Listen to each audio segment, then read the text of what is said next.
നമസ്തേ. നമുക്ക് തുടങ്ങാം ഇന്നത്തെ സെഷൻ. ഒരു പ്രാർത്ഥനയോടുകൂടി തുടങ്ങാം. ഗുരവേ സർവലോകാനാം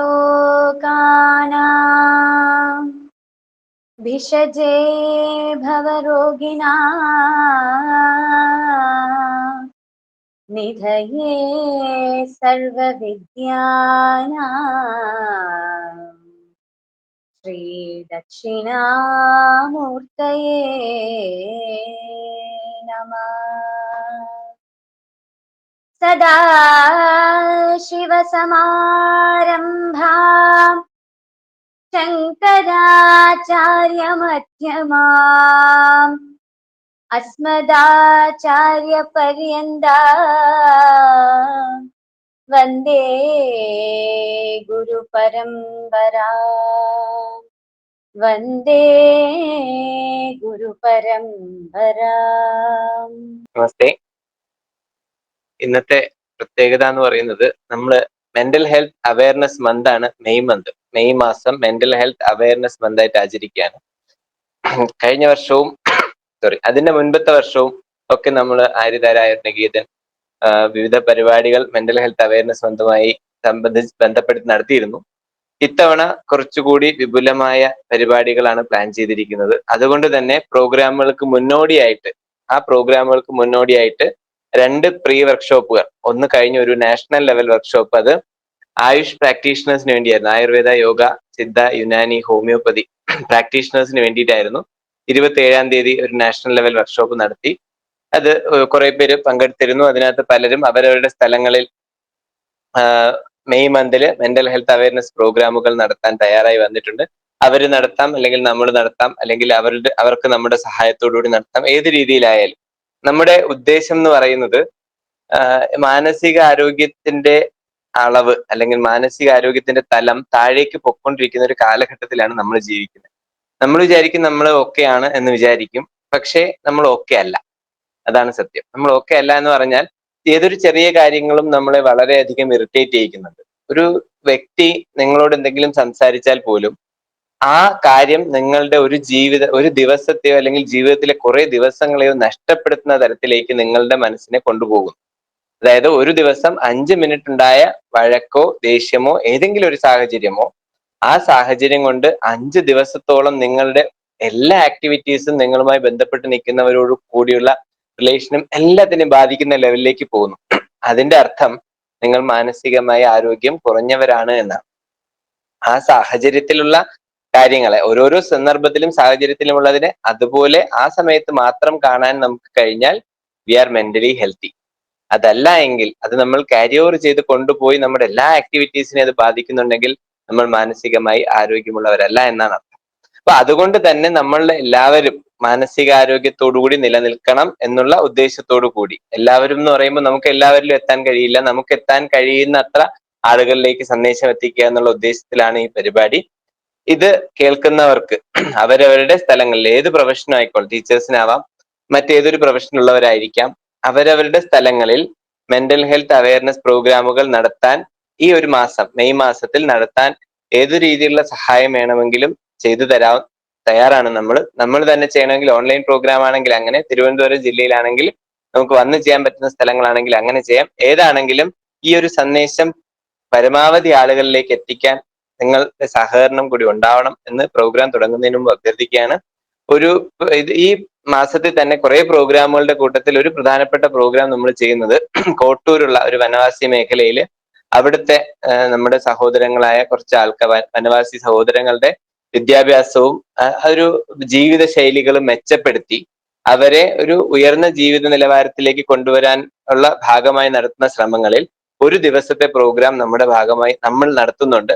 അവരുടെ മോട്ടിവേഷനും ഈ സബ്സ്റ്റൻസ് അബ്യൂസുകൾ, ഓരോ ഡ്രഗ്സിന്റെ ദുരുപയോഗം, ലഹരി, അങ്ങനെയുള്ള കാര്യങ്ങളിൽ നിന്നെല്ലാം പിന്തിരിപ്പിക്കാൻ കഴിയുന്ന തരത്തിലുള്ള ഒരു ശ്രമം, ഒരു ദിവസത്തെ പരിപാടി നമ്മൾ പ്ലാൻ ചെയ്യുന്നുണ്ട്. അത്തരം ഏത് തരത്തിൽ പ്രോഗ്രാമുകൾ ഈ ഒരു മാസം നിങ്ങൾക്ക് ആർക്കെങ്കിലും ഓർഗനൈസ് ചെയ്യാൻ പറ്റുമെങ്കിൽ ദയവായി ചെയ്യുക. നിങ്ങൾ നടത്താൻ പറ്റുന്നതാണെങ്കിൽ നിങ്ങൾ തന്നെ ചെയ്യുക, സന്തോഷമേ ഉള്ളൂ. പ്രൊഫഷണൽസ് ആണെങ്കിൽ, ഡോക്ടേഴ്സ് ഉണ്ട് ഇതിനകത്ത്, അവർക്ക് ചെയ്യാൻ പറ്റുന്നതാണെങ്കിൽ അവർ തന്നെ ചെയ്യുക. ഏത് രീതിയിലാണ് അതിന്റെ ഗൈഡൻസ് വേണ്ടതെന്ന് വെച്ചാൽ ഞങ്ങൾ ചെയ്തു തരാം. നമ്മുടെ ഈ ഒരു ഉദ്ദേശത്തിൽ നിങ്ങളുടെ എല്ലാവരുടെയും പങ്ക് വളരെ വലുതാണ്.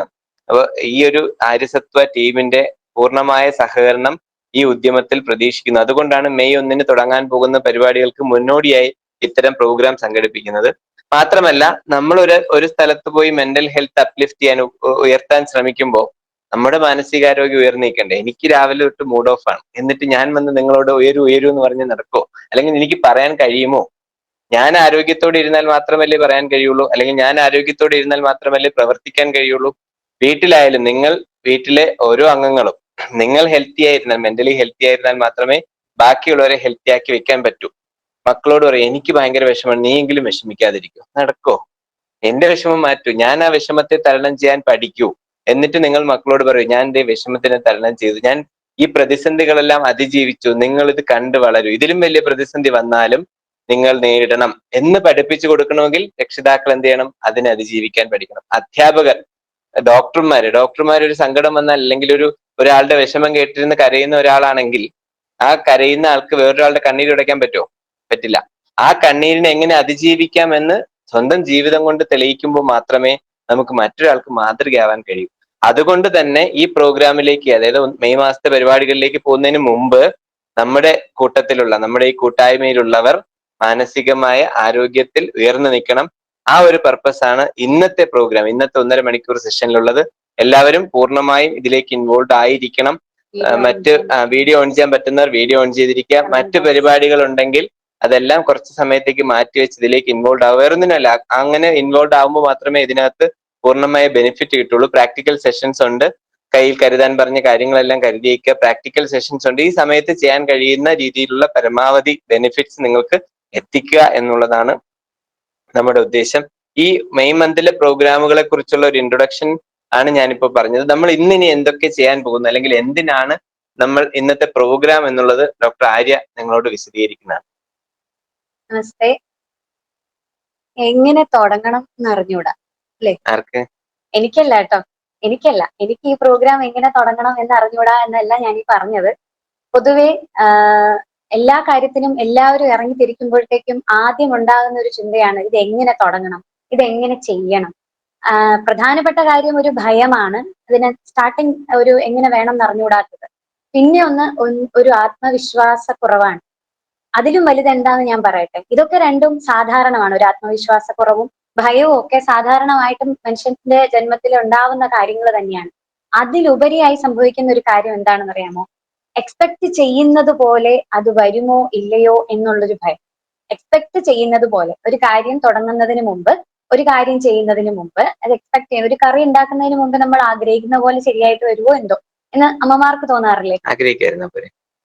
അത്ര തന്നെ. അത് തന്നെയാണ് ഉത്തരം. നമ്മൾ എക്സ്പെക്ട് ചെയ്യാതിരുന്നാൽ മതി. വിവാഹം കഴിഞ്ഞതിന് ശേഷമൊക്കെ വരുന്ന കുറച്ച് പ്രശ്നങ്ങളായിട്ട് വരുന്ന ആൾക്കാര് പറയുന്ന ഒരു കാര്യമാണ്, ഞാൻ വിചാരിച്ച പോലുള്ള ഒരാളല്ല അദ്ദേഹം. എന്തിനാ വിചാരിക്കാൻ പോയത്? അതിനെന്ത് റൈറ്റ് ആണുള്ളത്? അയാൾ ഇങ്ങനത്തെ ഒരാളായിരിക്കണം എന്ന് വിചാരിച്ചതുപോലല്ല അയാൾ, അല്ലെങ്കിൽ ഞാൻ ഉദ്ദേശിച്ച പോലുള്ള ഒരു ഭാര്യയല്ല അവൾ എന്ന് പറയാറുണ്ട്. ഇല്ലെങ്കിൽ ഒരു ഉദ്യോഗമൊക്കെ കാത്തിരുന്ന് ഭയങ്കരമായിട്ടൊക്കെ പാടുപെട്ട് ജോലിയൊക്കെ നേടി കഴിഞ്ഞപ്പോഴത്തേക്കും പറയുന്നുണ്ട്, ഞാൻ പോയ സ്ഥലം ഞാൻ വിചാരിച്ച പോലെയൊന്നും അല്ല, അത്ര സുഖമല്ല. ആ എക്സ്പെക്ടേഷൻസ് നമുക്ക് ഉണ്ടാക്കുന്ന പ്രയാസങ്ങൾ ഒത്തിരിയാണ്. ഒത്തിരി എന്ന് പറഞ്ഞു കഴിഞ്ഞാൽ, സാധാരണ ഒരാൾക്ക് ഞാൻ വിചാരിച്ച പോലെ മനസ്സിന് ഇങ്ങനെ ഒരു ഇതൊക്കെ ഉണ്ടാക്കി വെച്ചിട്ട് ചെല്ലുമ്പോൾ അതുപോലെ അല്ല എങ്കിൽ തകർന്നു പോകുന്ന ഒത്തിരി പേരുണ്ട്. ജീവിതത്തിലും റിലേഷൻഷിപ്പുകളിലും ഒക്കെ ഈ പറഞ്ഞ തളർച്ച സംഭവിക്കുന്ന ഒത്തിരി പേര് ഉണ്ട്. ആദ്യം മനസ്സിലാക്കേണ്ടത്, ഉള്ള കാര്യങ്ങളെ ഉള്ളതുപോലെ അക്സെപ്റ്റ് ചെയ്യാൻ നമുക്ക് സാധിക്കണം എന്നുള്ളതാണ്. അഡ്ജസ്റ്റ് ചെയ്യലല്ല. ഈ പറഞ്ഞതുപോലെ ചെന്നൊരു ജോലിയുള്ള സ്ഥലം പ്രതീക്ഷിച്ച് നന്നായിരിക്കുമെന്നൊക്കെ വിചാരിച്ച് പോകുന്ന ഒരു സ്ഥലം, അവിടെ ചെല്ലുമ്പോൾ അങ്ങനെയൊന്നും അല്ലെങ്കിൽ അത് എങ്ങനെയാണോ അതിന് അതേപടി അക്സെപ്റ്റ് ചെയ്യാൻ നമുക്ക് സാധിക്കുമെങ്കിൽ അതൊരു ശീലമാണെന്ന് തന്നെ കരുതിക്കോളൂ. ഇനിയുള്ള അങ്ങോട്ടുള്ള കാര്യങ്ങൾ ശീലമായിട്ട് വെക്കാൻ സാധിച്ചാൽ അതൊരു വലിയ കാര്യമാണ്. അവിടുത്തെ രീതികൾ ഇങ്ങനെയാണ്, ഞാൻ അതിനെ ഒന്ന് അക്സെപ്റ്റ് ചെയ്ത് കഴിഞ്ഞാൽ എനിക്ക് അതിനനുസരിച്ച് അഡ്ജസ്റ്റ്മെന്റ് ചെയ്യേണ്ടി വരില്ല, എനിക്ക് എന്റെ വഴി തന്നെ പോകാൻ പറ്റും, ആ കാര്യങ്ങളൊക്കെ അങ്ങനെ തന്നെ അവിടെ ഇരിക്കും എന്നുള്ളൊരു അക്സെപ്റ്റൻസ് നമുക്ക് കൊടുക്കാൻ പറ്റും.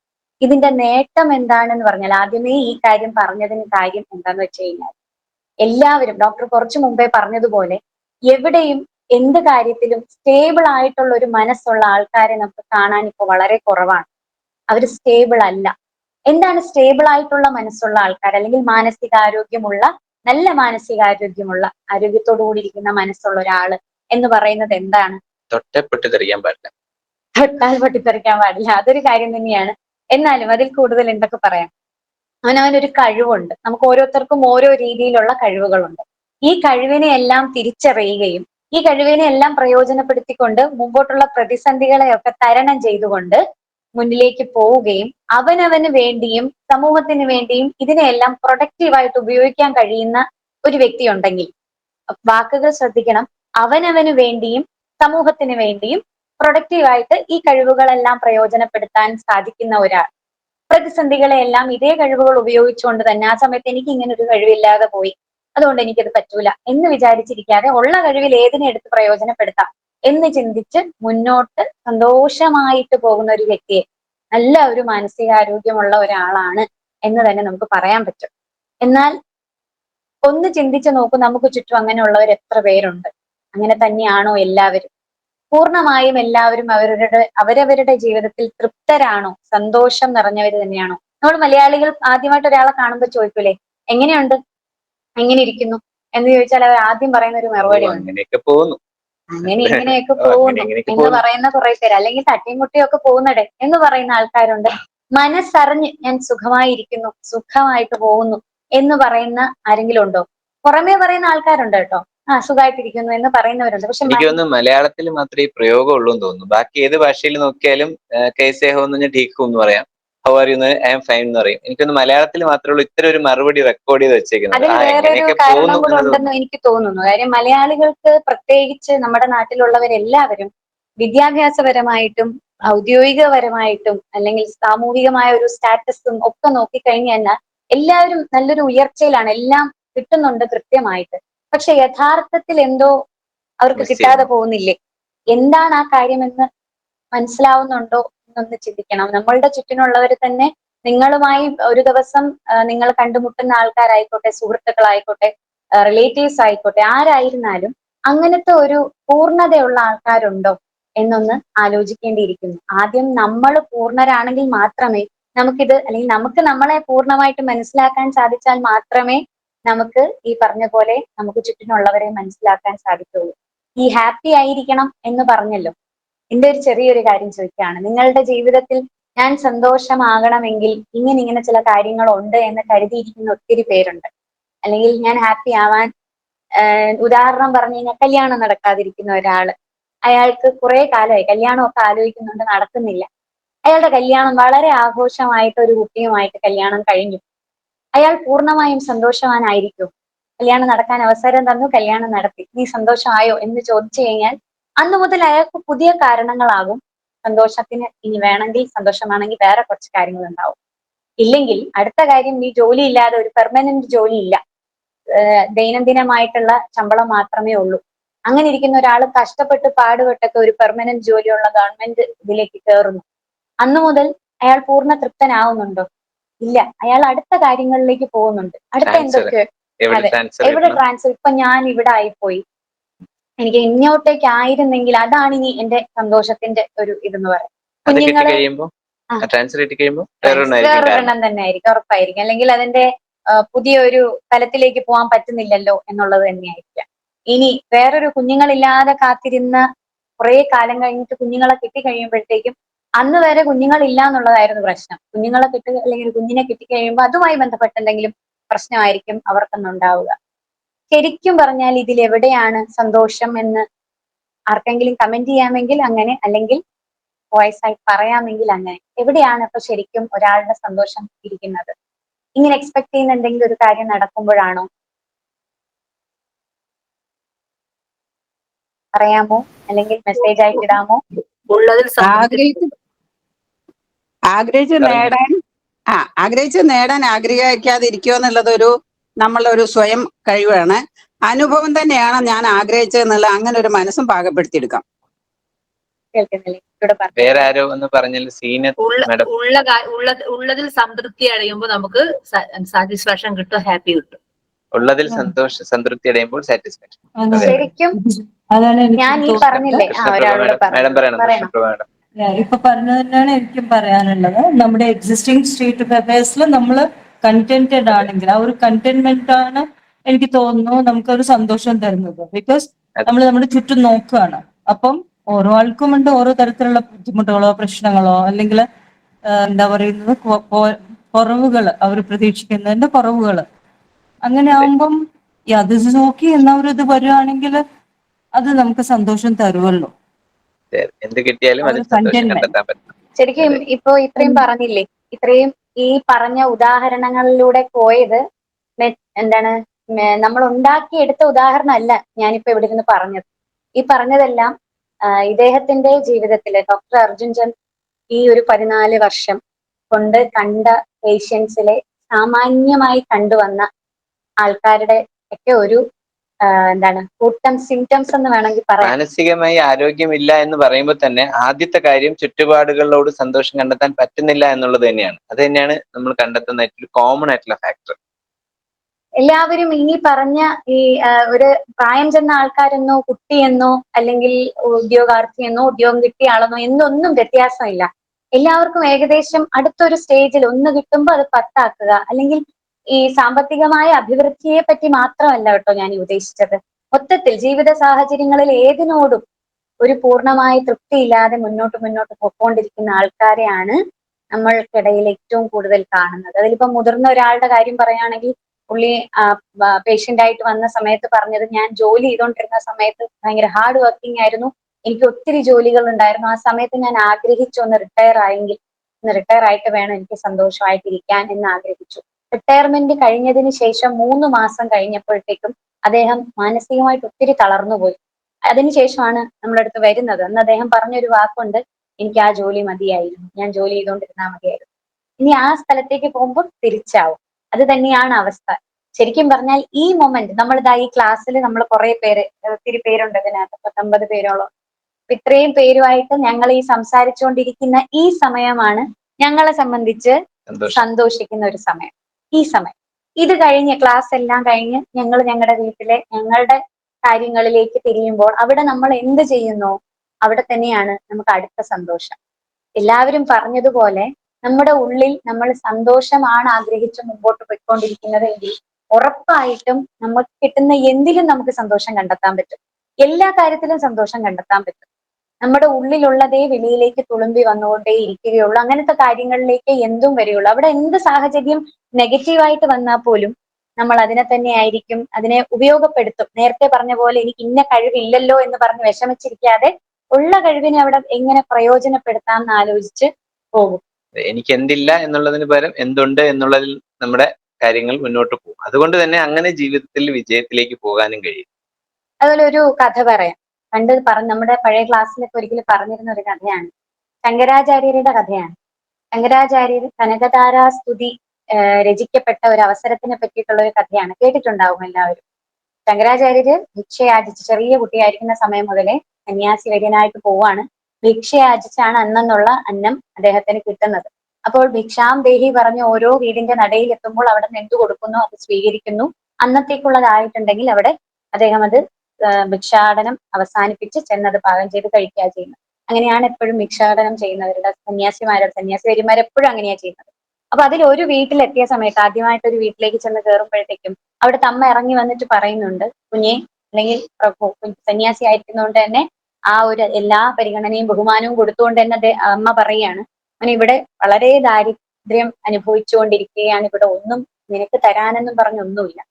അപ്പൊ അദ്ദേഹം പറയുന്നുണ്ട്, എന്തെങ്കിലും കാണും അമ്മേ, ഒന്ന് പോയി നോക്കണേ, എന്തെങ്കിലും അകത്തുണ്ടാവും എന്ന് പറയുന്നു. അമ്മ വീണ്ടും അകത്ത് പോകാതെ തന്നെ പറയുന്നുണ്ട്, ഇല്ല കുഞ്ഞെ, ഇവിടെ ഒന്നും നിനക്കെടുത്ത് തരാനില്ല. ഒരു ഇന്നത്തെ എങ്ങനെ എന്ന് ആലോചിച്ചിരിക്കുകയാണ് ഞാൻ, അതുകൊണ്ട് എനിക്ക് നിനക്കൊന്നും എടുത്ത് തരാനും മാത്രം ഒന്നുമില്ല. അമ്മ ഒന്ന് പോയി നോക്കണം, എന്തെങ്കിലും ആകട്ടെ എനിക്ക് തരാനും വേണ്ടി കാണും, ഒന്ന് പോയി നോക്കണം. സന്യാസി വര്യൻ വീണ്ടും വീണ്ടും ഇത് പറഞ്ഞത് കൊണ്ട് അവരകത്തേക്ക് പോവുകയും ചെന്ന് മൊത്തം ഒന്ന് അരിച്ചു പറക്കി കഴിയുമ്പോഴത്തേക്കും ഒരു ചെറിയ നെല്ലിക്ക കിട്ടുന്നു എന്നാ പറയുന്നത്. ആ നെല്ലിക്കയും കൊണ്ട് വന്നിട്ട് പറഞ്ഞു, ഇത് ഉണങ്ങിത്തുടങ്ങി, ഇതൊരു സാധനമേ ഇവിടെ ഉള്ളൂ. ആ ഇതുണ്ടല്ലോ എന്ന് പറഞ്ഞ് 2 കൈയും നീട്ടി ആ സന്യാസി വര്യൻ ശങ്കരാചാര്യർ അത് വാങ്ങിക്കുകയാണ്. വാങ്ങിച്ചതിന് ശേഷം അവിടെ നിന്നുകൊണ്ട് കനകധാര ജപിക്കുകയാണെന്നും അവിടേക്ക് മഹാലക്ഷ്മി പ്രസന്നയായി പ്രത്യക്ഷപ്പെട്ട് നിറയെ സ്വർണ്ണ നെല്ലിക്കകൾ പൊഴിച്ചു എന്നൊക്കെയാണ് ആ കഥ പറയുന്നത്. ഇതെന്തിനു പറഞ്ഞു എന്ന് വെച്ച് കഴിഞ്ഞാൽ, ഉള്ളത് എന്തോ ആകട്ടെ ആ ഉള്ളതിൽ നിറവ് കാണാൻ പഠിച്ചു കഴിഞ്ഞാൽ ഉറപ്പായിട്ടും ജീവിതത്തിൽ എല്ലാത്തിലും നിറവ് കാണാൻ സാധിക്കും. അച്ഛനമ്മമാര് വീട്ടിൽ ഈ നിറവിനെ പറ്റി മാത്രം സംസാരിച്ചുകൊണ്ടിരുന്നാൽ കുഞ്ഞുങ്ങളും നിറവ് മാത്രം തന്നെ പറഞ്ഞു തുടങ്ങും. ഇല്ലെങ്കിൽ അവരും പരാതി പറയുന്നവരായിരിക്കും. ഭാര്യ ഭർത്താവിനോടും എന്നും ഭർത്താവ് ദാരിദ്ര്യത്തെ കുറിച്ച് പറഞ്ഞാൽ അത് തന്നെയായിരിക്കും എല്ലാ കാലവും ചർച്ച ചെയ്യാൻ പറ്റുക. ഇത് എന്നും നിറവിനെ കുറിച്ച് പറഞ്ഞാൽ എന്തിലും നിറവ് കാണാൻ കഴിയും. മനസ്സിന് ആ ഒരു നിറവുണ്ടെങ്കിൽ, മനസ്സിനൊരു പവർ ഉണ്ട് എന്ന് എപ്പോഴും നമ്മൾ പല മോട്ടിവേഷൻ ക്ലാസ്സുകളിലൂടെയും നിങ്ങൾ എല്ലാവരും കടന്നുപോയപ്പോൾ കണ്ടിട്ടുണ്ടാവും. മനസ്സ് ഭയങ്കര പവർഫുൾ ആണ്. സാധാരണക്കാര് ചെയ്യുന്നതിനേക്കാൾ കൂടുതൽ ചില ഭിന്നശേഷിക്കാർ അവർക്ക് സാധിക്കുന്നതിന് അപ്പുറമുള്ള കാര്യങ്ങൾ ചെയ്യുന്നത് അവരുടെ മനസ്സിന്റെ പവർ കൊണ്ടാണ്. അല്ലെങ്കിൽ വളരെ ആക്റ്റീവായിട്ട് നിന്ന ഒരാളെ പെട്ടെന്ന് തളർത്താൻ ചില മാനസികമായിട്ടുള്ള ആഘാതങ്ങൾ ഏൽപ്പിച്ചാൽ മതിയാകും. അങ്ങേയറ്റം അവരെ സ്ട്രോങ് ആക്കി എടുക്കാനും മനസ്സിന് സാധിക്കുന്നു എന്നൊക്കെ പറയുന്നു. അപ്പോൾ മനസ്സിന് വിചാരിച്ചാൽ നേടിയെടുക്കാൻ സാധിക്കും എന്നൊക്കെ പറയുന്ന വിജയത്തിനെ എത്തിപ്പിടിക്കേണ്ട കാര്യങ്ങൾ ആണ് സ്ഥിരം നമ്മൾ കേൾക്കുന്നത്. പക്ഷെ ഇന്നത്തെ ഒരു സാമൂഹ്യ സ്ഥിതി എടുത്തു വെച്ച് നോക്കിക്കഴിഞ്ഞാൽ മനസ്സിന്റെ പവറിനെ മനസ്സിലാക്കുക എന്നുള്ളതിലുപരി അവനവന്റെ നിലനിൽപ്പിന് വേണ്ടി മനസ്സിനെ സംരക്ഷിക്കേണ്ട ഒരു അവസ്ഥയിലേക്ക് പോയിരിക്കുകയാണ്. മനസ്സ് ഇന്ന് നമ്മളുടെ സാധാരണ ജീവിതത്തിന് വളരെ യോജിക്കുന്ന തരത്തിൽ നിൽക്കണം എന്ന് ആഗ്രഹിക്കുന്ന ഒരു മനസ്സ് നമ്മുടെ കൂടെ പലയിടത്തും ഇല്ല, പല വീടുകളിലും ഇല്ല. അവരുടെയൊക്കെ മാനസിക നില വേറെന്തിനോ വേണ്ടിയിട്ട് ആഗ്രഹിച്ചും ഈ പറഞ്ഞതുപോലെ തൃപ്തികരമല്ലാത്ത രീതിയിലും ഒക്കെ മുമ്പോട്ട് പോയിക്കൊണ്ടിരിക്കുകയാണ്. അത് വീട്ടിലുള്ള മറ്റുള്ളവരുടെ ജീവിതത്തിന്റെ ക്വാളിറ്റിയെ കൂടി അഫക്റ്റ് ചെയ്യുന്നുണ്ട് എന്നുള്ളതാണ്. അത് തിരിച്ചറിയേണ്ട ഒരു അവയർനെസ് ആണ് ആദ്യം ഈ മെന്റൽ ഹെൽത്ത് അവയർനെസ് മന്തിൽ നിങ്ങൾ ഓരോരുത്തരും ഓർക്കാനുള്ളത്. സാർ ആദ്യം പറഞ്ഞതുപോലെ നമ്മൾ വേറൊരാളോട് പറഞ്ഞു കൊടുക്കുന്നതിന് മുമ്പേ ആദ്യം നമുക്ക് അങ്ങനെ എന്തെങ്കിലും ഉണ്ടോ എന്നുള്ളത് ആലോചിക്കണം. നമുക്ക് എന്തൊക്കെ ഉണ്ട്, നമുക്ക് എന്തൊക്കെ നിറവുകളുണ്ട്, നമുക്ക് എന്തൊക്കെ കുറവുകൾ ഉണ്ടെന്നൊരു ലിസ്റ്റ് എഴുതി വെക്കുമ്പോൾ ഉറപ്പായിട്ടും നമുക്ക് നിറഞ്ഞിരിക്കുന്ന സാധനങ്ങൾ ഒത്തിരി ആയിരിക്കും. എല്ലാം എഴുതണം കേട്ടോ. നിറവെന്ന് ഞാൻ ഉദ്ദേശിക്കുന്ന നിറവ് മാത്രമേ ഞാൻ എഴുതൂ എന്ന് വിചാരിക്കരുത്. നമുക്കുള്ള അടിസ്ഥാന സൗകര്യങ്ങൾ ഉൾപ്പെടെയുള്ള എല്ലാ കാര്യങ്ങളെയും രേഖപ്പെടുത്തി നോക്കണം. നമ്മളെപ്പോലെ ഇത്രയും സമ്പദ് സമൃദ്ധിയുള്ള ഒരാൾ വേറെ കാണില്ല. വേണ്ട മക്കളുണ്ട്, ഹസ്ബൻഡ് ഉണ്ട്, അങ്ങനെ ബന്ധുജനങ്ങളെ പറ്റി പറയുകയാണെങ്കിൽ അങ്ങനെ ആയിരിക്കാം.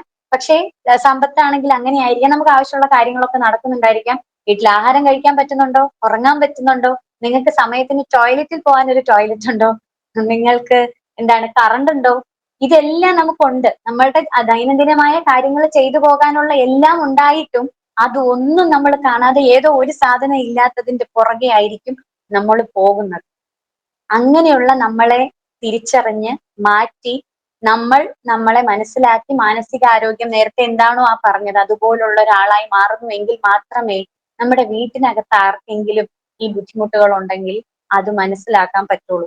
ഉറപ്പായും കാണും. മാനസിക സംഘർഷം അനുഭവിക്കാത്ത ആരും ഉണ്ടാവില്ല ജീവിതത്തിൽ. എല്ലാവരും അവരുടെ ഏതെങ്കിലുമൊക്കെ സ്റ്റേജ് ഓഫ് ലൈഫിൽ അവർ അനുഭവിക്കുന്നുണ്ടാവും. ആ സമയത്ത് കേൾക്കാൻ ഒരാൾ മതിയാവും. ചിലപ്പോ കേൾക്കാൻ ഞാൻ വെറുതെ ഒന്ന് ചോദിക്കുകയാണ്. എല്ലാവരുടെയും വീട്ടിൽ പല പല ഒത്തിരി അംഗങ്ങളുള്ളവരുണ്ടായിരിക്കാം, രണ്ടുപേരുള്ളവരുണ്ടായിരിക്കാം. നിങ്ങളുടെ വീട്ടിലെ അംഗങ്ങൾ, നിങ്ങളുടെ അച്ഛനമ്മമാര് അല്ലെങ്കിൽ ഭാര്യ ഭർത്താവ് കുഞ്ഞുങ്ങൾ, ഇവരിൽ ഓരോരുത്തരിലും നിങ്ങൾ എത്തുന്നുണ്ടോ എന്ന് സ്വയം ഒന്ന് ആലോചിക്കണം. ഇവരിൽ ഓരോരുത്തരുടെയും കാര്യങ്ങൾ കേൾക്കാൻ നിങ്ങൾ സമയം കണ്ടെത്തുന്നുണ്ടോ എന്ന് നിങ്ങൾ ആലോചിക്കണം. അവരെന്ത് പറയണം എന്ന് തീരുമാനിച്ച് അവരുടെ മുമ്പിൽ പോയി ഇരിക്കലല്ല ഞാൻ ഈ പറയുന്നത്. അതായത് കുട്ടികളുടെ അടുത്ത് ചെന്നിരിക്കുമ്പോൾ സ്കൂളിലെ പഠിപ്പിച്ചത് അല്ലെങ്കിൽ സ്കൂളിലെ ഹോംവർക്ക്, നാളെ ചെയ്യാനുള്ള വർക്ക് ഇത്യാദികൾ മാത്രം ഞാൻ കൃത്യമായിട്ട് എല്ലാ ദിവസവും അന്വേഷിക്കുന്നുണ്ട് എന്ന് പറയുന്നതല്ല ഞാൻ ഉദ്ദേശിക്കുന്നത്. അവർക്ക് എന്തെങ്കിലും മനസ്സാലേ തോന്നി വന്ന് പറയാൻ പറ്റുന്ന ഒരാൾ തന്നെയാണോ നമ്മൾ എന്ന് ആദ്യം ഒന്ന് ആലോചിക്കണം. വീട്ടിലുള്ള എല്ലാവർക്കും അങ്ങനെ സംസാരിക്കാൻ നമ്മൾ അവസരം കൊടുക്കുന്നുണ്ടോ, നമ്മൾ കേൾക്കുന്നുണ്ടോ അവരെ എന്നുള്ളതൊന്ന് ആലോചിക്കണം. അവർക്ക് കേൾക്കാൻ സമയം കൊടുക്കണം. നമ്മൾക്കുള്ള എല്ലാ റോളുകളും, നമ്മൾ ഒരു വ്യക്തി എന്ന് പറയും. ഞാനിപ്പോ ഒരു മകളാണ്, ഞാനൊരു ഭാര്യയാണ്, ഞാനൊരു ചേച്ചിയാണ്, എനിക്കൊരു മോളുണ്ട്, ഞാനൊരു അമ്മയാണ്, ഞാനൊരു മരുമകളാണ്, എനിക്കിങ്ങനെ തുടങ്ങി കുറെ ഉത്തരവാദിത്തങ്ങൾ, എന്റെ പ്രൊഫഷൻ, ഞാനൊരു ഡോക്ടറാണ്. ഇങ്ങനെയൊക്കെ എടുത്തു കഴിഞ്ഞാൽ എന്റെ ഈ റോളുകളെല്ലാം കംപ്ലീറ്റ് ആണോ എന്ന് ഒരു ദിവസം ഞാൻ അനലൈസ് ചെയ്യേണ്ടിയിരിക്കുന്നു.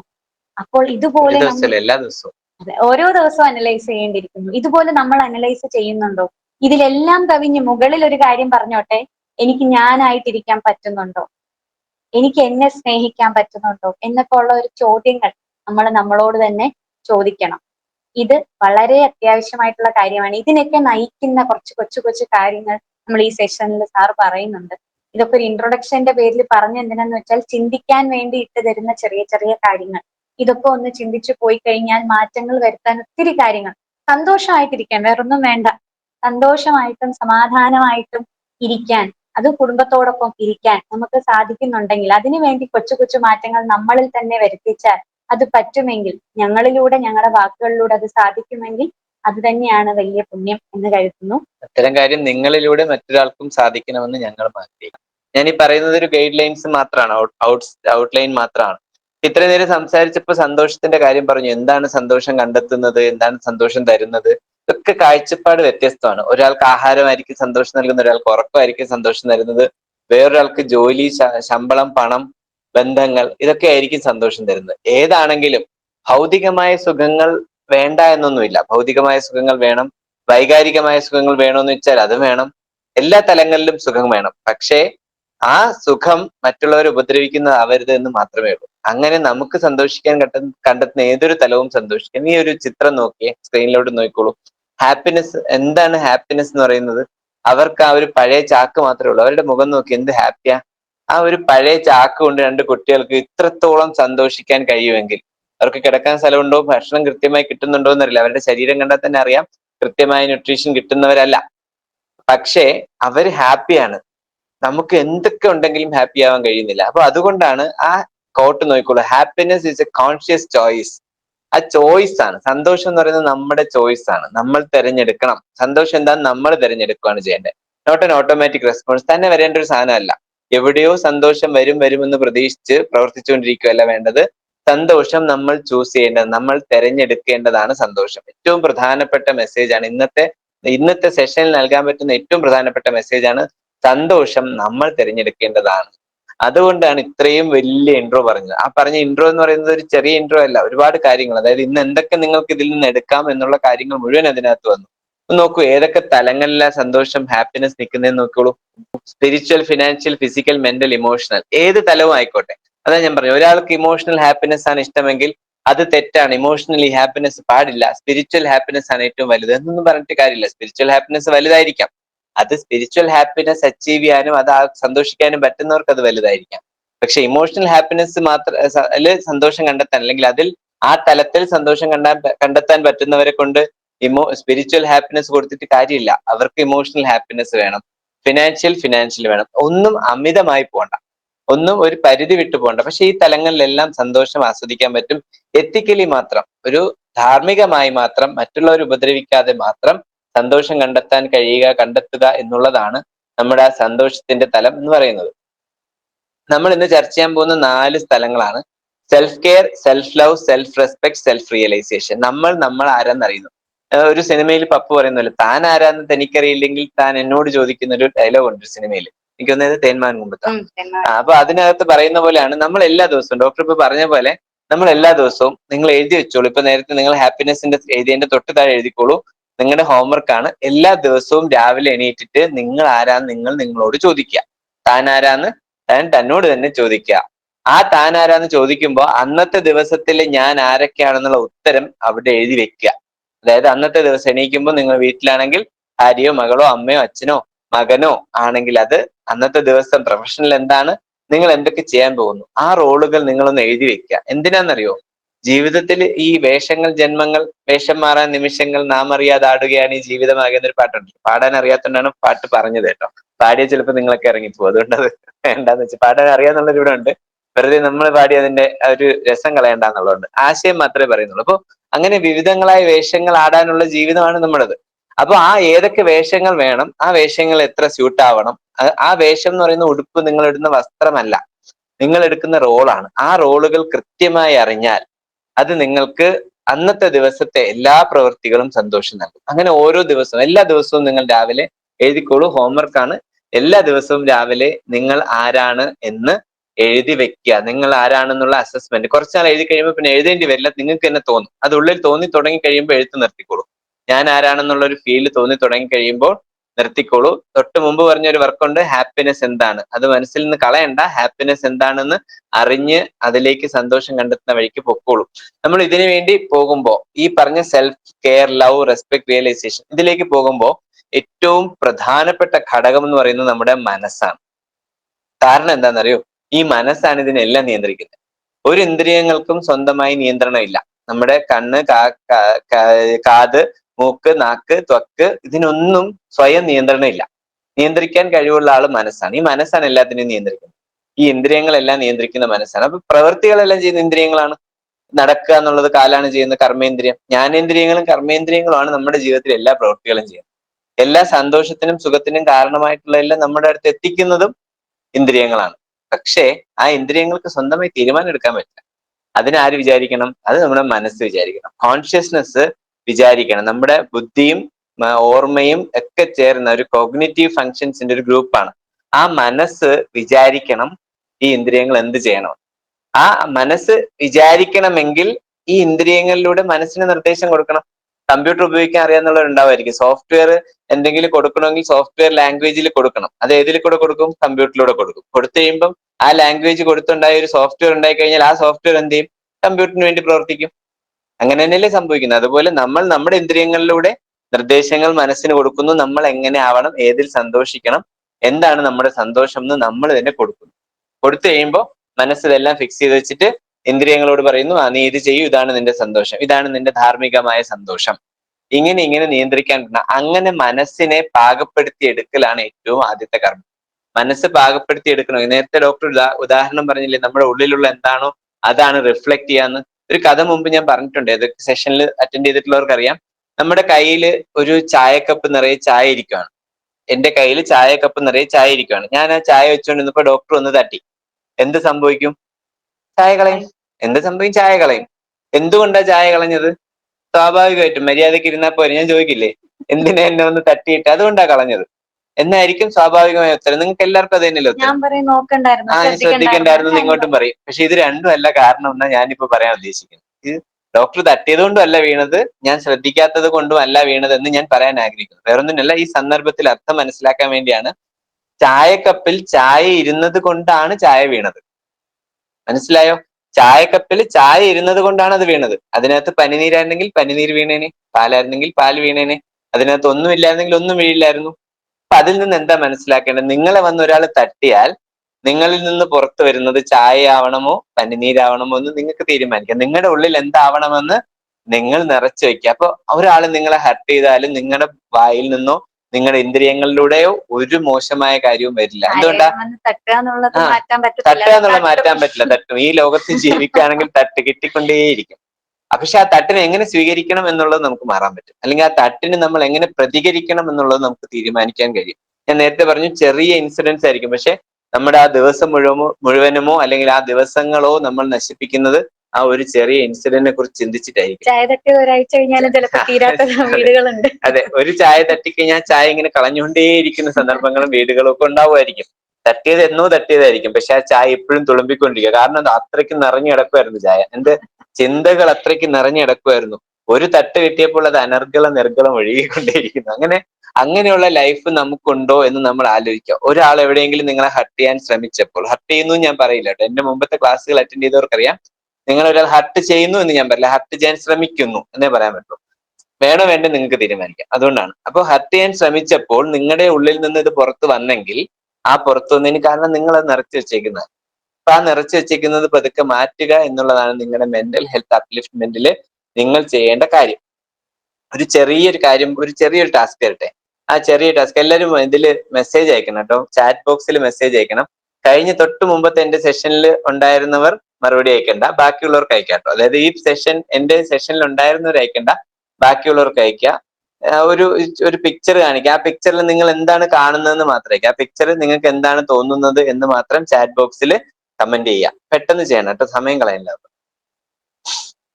എന്തിനെ പോലെ തോന്നുന്നു നിങ്ങൾ കമന്റ് ചെയ്യുക. നേരത്തെ എന്റെ സെഷൻ അറ്റൻഡ് ചെയ്തവർ കമന്റ് ചെയ്യരുത്. അതെ, ഡോക്ടർമാർ അറ്റൻഡ് ചെയ്ത് കഴിഞ്ഞ ദിവസത്തെ ഉള്ള ഡോക്ടേഴ്സ് ആരൊക്കെ ഉണ്ടെന്ന് തോന്നുന്നു. അവര് ദയവേത് തൽക്കാലം കമന്റ് ചെയ്യണ്ട.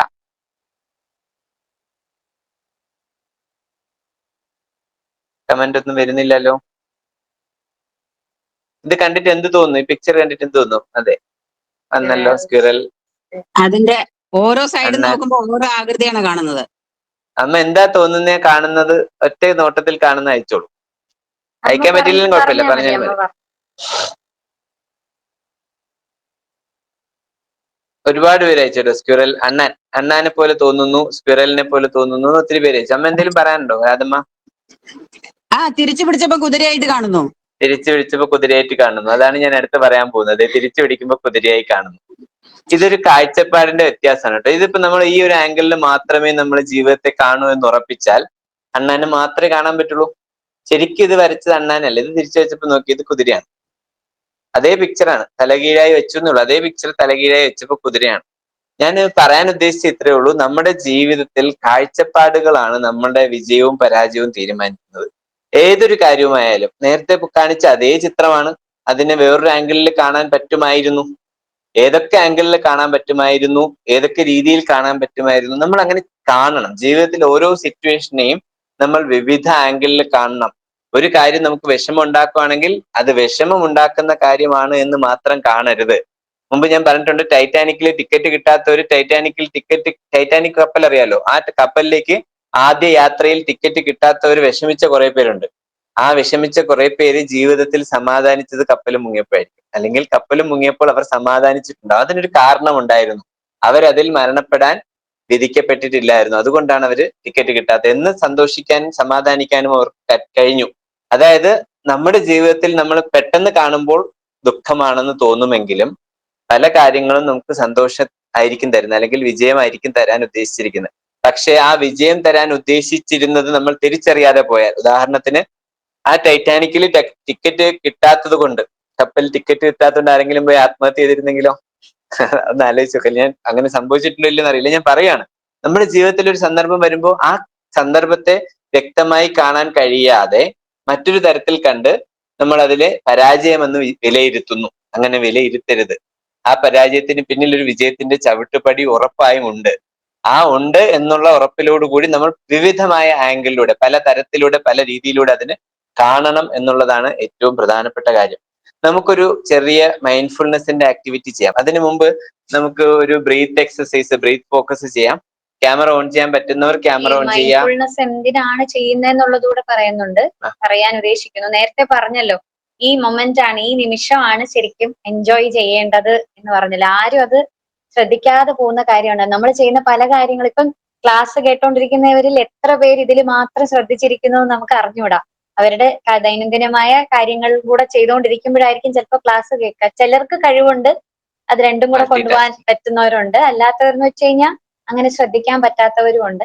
അപ്പം ആ ഒരു ശ്രദ്ധ, നമ്മൾ ചെയ്യുന്ന ഓരോ കാര്യത്തിനെയും ആസ്വദിച്ച് ഓരോ കാര്യവും മൈൻഡ്ഫുൾ ആയിട്ട് കൊണ്ടുപോകുമ്പോൾ ഉള്ള ഗുണങ്ങൾ ഇനി പറയുന്നുണ്ട്. പക്ഷെ ആ ഒരു മൈൻഡ്ഫുൾനെസ് ആസ്വദിക്കുക എന്നുള്ള ഒരു പർപ്പസിനും കൂടി വേണ്ടിയിട്ടാണ് ഈ പറയുന്ന ഒരു ടാസ്ക് ചെയ്യുന്നത്. ഇത്രയും നേരം മറ്റു ജോലികളോടൊപ്പം ഇത് കേട്ടോണ്ടിരുന്നവർ ദയവായി മറ്റു ജോലികൾ അല്പനേരം മാറ്റി വെച്ചിട്ട്, നേരത്തെ ഞാൻ പറഞ്ഞു മാറ്റി വെക്കണമെന്നെങ്കിലും ഒന്നുകൂടെ ആവർത്തിക്കാൻ, അല്പനേരം അത് മാറ്റി വെച്ചിട്ട് വീഡിയോ ഓൺ ചെയ്യാൻ പറ്റുന്നവർ വീഡിയോ ഓൺ ചെയ്ത് വെക്കുക. എന്നിട്ട് നമ്മുടെ ഈ ആക്ടിവിറ്റിയിലേക്ക് നമുക്ക് പോവാം.